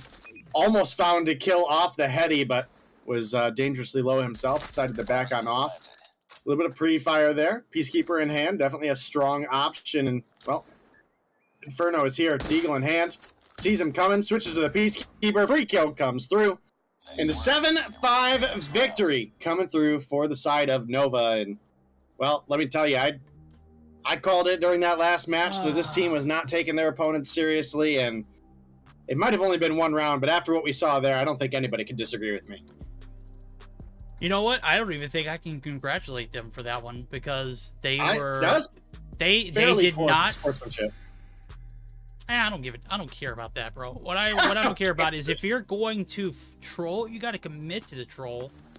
And after 1 round of being unsuccessful, they just give up. They did not try again. And I'm gonna be honest with you, you might as well have because it was a blowout round for Astra, anyways. It's a draw. Stand down. But if you're gonna live by the troll, you gotta die by the troll. You gotta stick by your guns. Okay? Nova. Come on, man.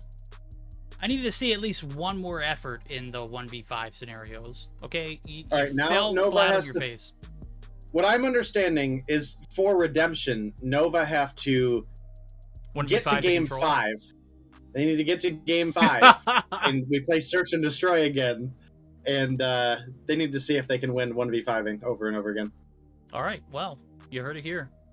We're not even going to go over the stats. We'll talk about Fahim, though. 13 on board. Even though the opponents weren't taking him serious, my guy had his game face on. Solid approach, just not enough to get the job done. Unfortunately, we're going to be heading over to game number 3, which could be our last game of the night. Ladies and gentlemen, that's going to be that control on little old Takeoff. Is it Takeoff? It is Takeoff. 100%. It is Takeoff, yes. Let's take a look at the best 5 just to give you guys an understanding of what's at hand right here. Best 5 looks solid there. Is we probably only going to get to see half of that one, and that's guaranteed brought to you by 5 Game Spread. This is Takeoff control. Panama Slums was banned, as well as ASEAN and the Purifier and the Annihilator. I have to say, I commend Nova for taking their ban selection seriously, though. The Annihilator and the Purifier, that is what you normally see in a Tier 1 matchup, right? For bans. It's pretty reasonable, yeah. I think we also see the Sparrow in the mix every once in a while, but those are really the top 3. Every once in a while, you'll see a Annihilator Sparrow ban. Every once in a while, you'll see a Purifier Sparrow ban. The Annihilator will get through. So this is fairly regular, I would say. Solid 60-70% of the time. 60% of the time it works every time. Absolutely. That is a quote from one of my favorite movies. Not going to be applying here, though, as we're going to be jumping down to the last map, potentially, of the night. It is going to be that Takeoff control. We're going to see if Nova can make it rain here in this one. Get those 20 points off the table. We'll see if Astra can put up somewhat of a battle, because they're going to be on an uphill one. As you can see, it is they're going to be on the attack off the rip day. I'm going to be on board with Fahim. We're going to give the man some respect. Well, giving him the respect he deserves, the bar's set real low because Nova disrespected their opponents pretty heavily last game, and well, they paid for it. I mean, you know, they went for the memes, and well, they kind of got put in their place. So see what happens. Mirage Lior does come through with the kill before getting taken down. Now Snooze pushed on up the ticket, immediately gets fried out. You can see the rotations toward next are coming through, and I gotta say this has definitely been P2. Rotations towards where P2 would be, but Nutella gunned down by Saturns. They can't get that push over to B. And Neil coming through with a big 3-piece there for the team before getting taken down. And a 7-life advantage already coming through for the side of Nova. Yeah, they got map control. They got the mid lane shut down. We got Spy with his old faithful. It is the M16. Fortunately, the buffs did not come through in the recent patch updates. It's for later dates, and the burst fire did not get the improvement yet, so he was not able to get the second one. Right now, he's sitting on 3, and there goes number 4. We'll see the shutdown here on the defense as we normally anticipate. And Nova, they're just, I mean, it's just, I mean, it's fair game right now. It's free game. They're taking care of business every day. Even playing off meta, Nova look absolutely uncontested here as only 3 to 16 remains. Verdicts, there's no way we see a game 4 at this point, right? This is for all intents and purposes over. Shy of a miracle. Shy of maybe a banned operator or a score streak being used. Yeah. I'm looking at Saturn's. He's actually got the Annihilator attached, so he could be the one that slips up and drops the ball. Yeah. I don't think we're playing by the same rule set as we played in seasons past, where if it's attached, it's an automatic DQ, but I'm definitely looking at an Annihilator right here. I believe you to be right, sir. And off to the next round. It's a solid start for the side of Nova. Once again, they've got a 6-life lead. Spy, unfortunate, buddy. I feel your pain. Ran out of ammo. Does get turned on there, and there's a bug. Oh, I thought it was a bug. I was looking at Saturn's, thinking he was Inferno. Inferno has a Tempest, and I should have known that, but Saturn's has got an Annihilator. Never mind. Just kidding. False alarm. Nova's trolled me too much. I can't even keep up now. All right, well, I gotta tell you, we've actually done a pretty decent job on the side of Astra bringing things back. What was a 7-life lead is now dead even. Could be looking like a possible round win coming through here. We've got 40 seconds on the clock, nobody contesting, and time is ticking away. Oh, Snooze absolutely turns on Inferno there. Absolutely a huge pick. Now looking for Neil, but Neil gonna take him off the heady. Again, rocking that UL, something we've seen definitely more in the meta than we've ever seen it. And, well, maybe a little too overconfident from there by Neil. Has 3 players in front of him. Has to reload. So he switches to the Deagle, looking for the 3-piece. Gets taken down. Now we're looking at a near a cap coming through. Snooze shut down off the claw. Verdict. Do we see a point come through here for the side of Astra? I don't know. It's all depending on if Nova can get into the point or not. Right now, streaks are going to be handed over to Nutella. He's frying. He's got a Goliath. This could be a game changer. I don't know if Nova realize the repercussions of their actions. I don't think they care right now. It's we see Creed just coming through, absolutely wiping. They need 2 kills.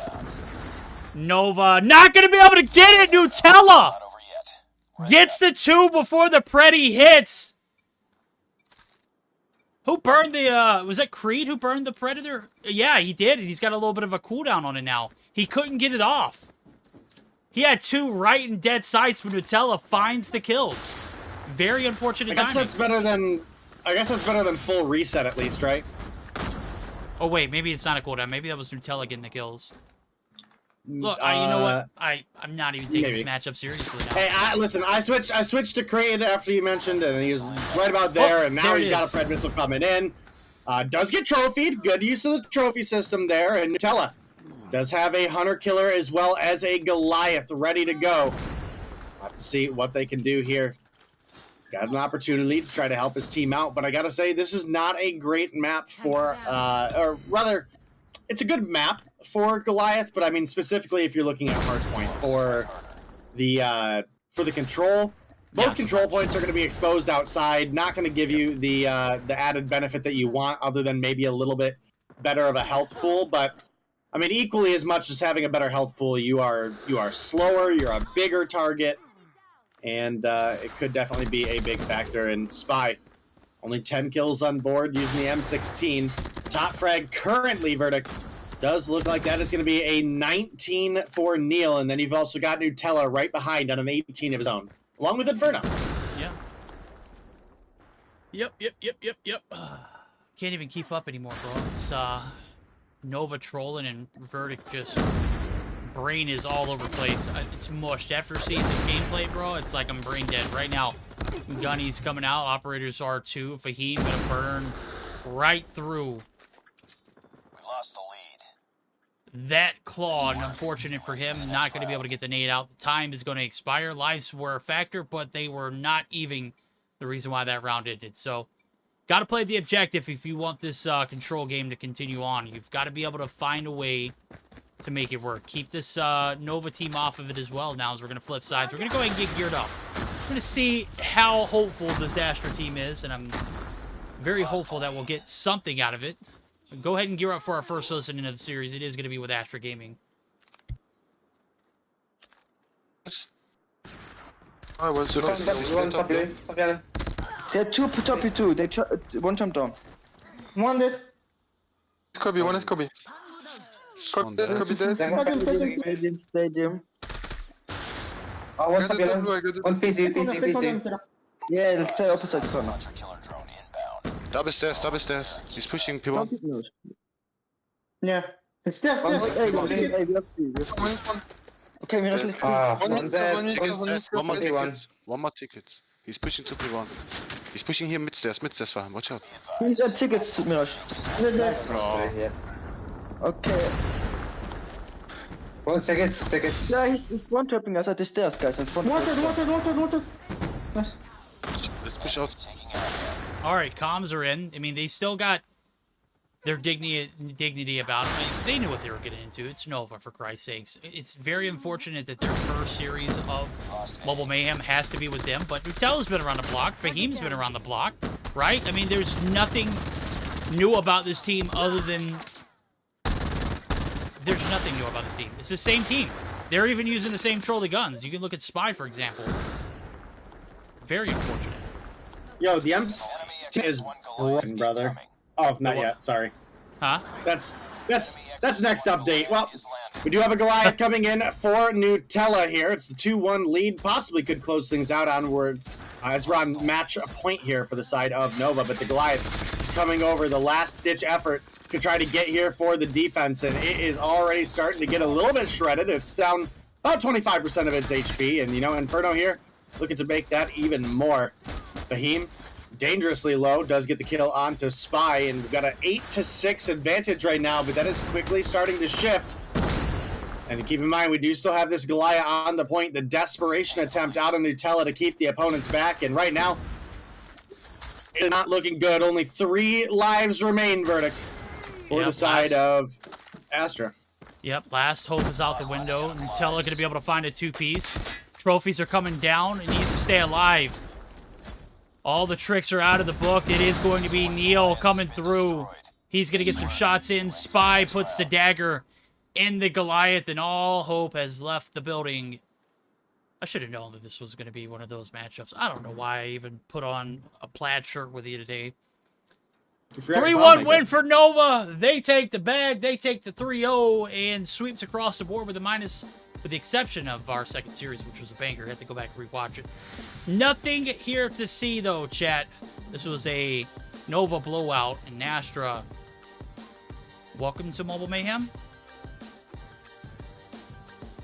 Yeah, I mean that's a rough welcome, but you know, when you go up against Nova in round 1, that is just going to be the case. And sure enough, Nova come through with a victory despite all the trolling, despite all of the off meta choices, and well, that is just the name of the game. Sometimes I think it even goes as far as to say spiced up the match and made it a little bit closer than it might have been otherwise. So take it with a grain of salt. Nutella did great, came through 29-19 for the team.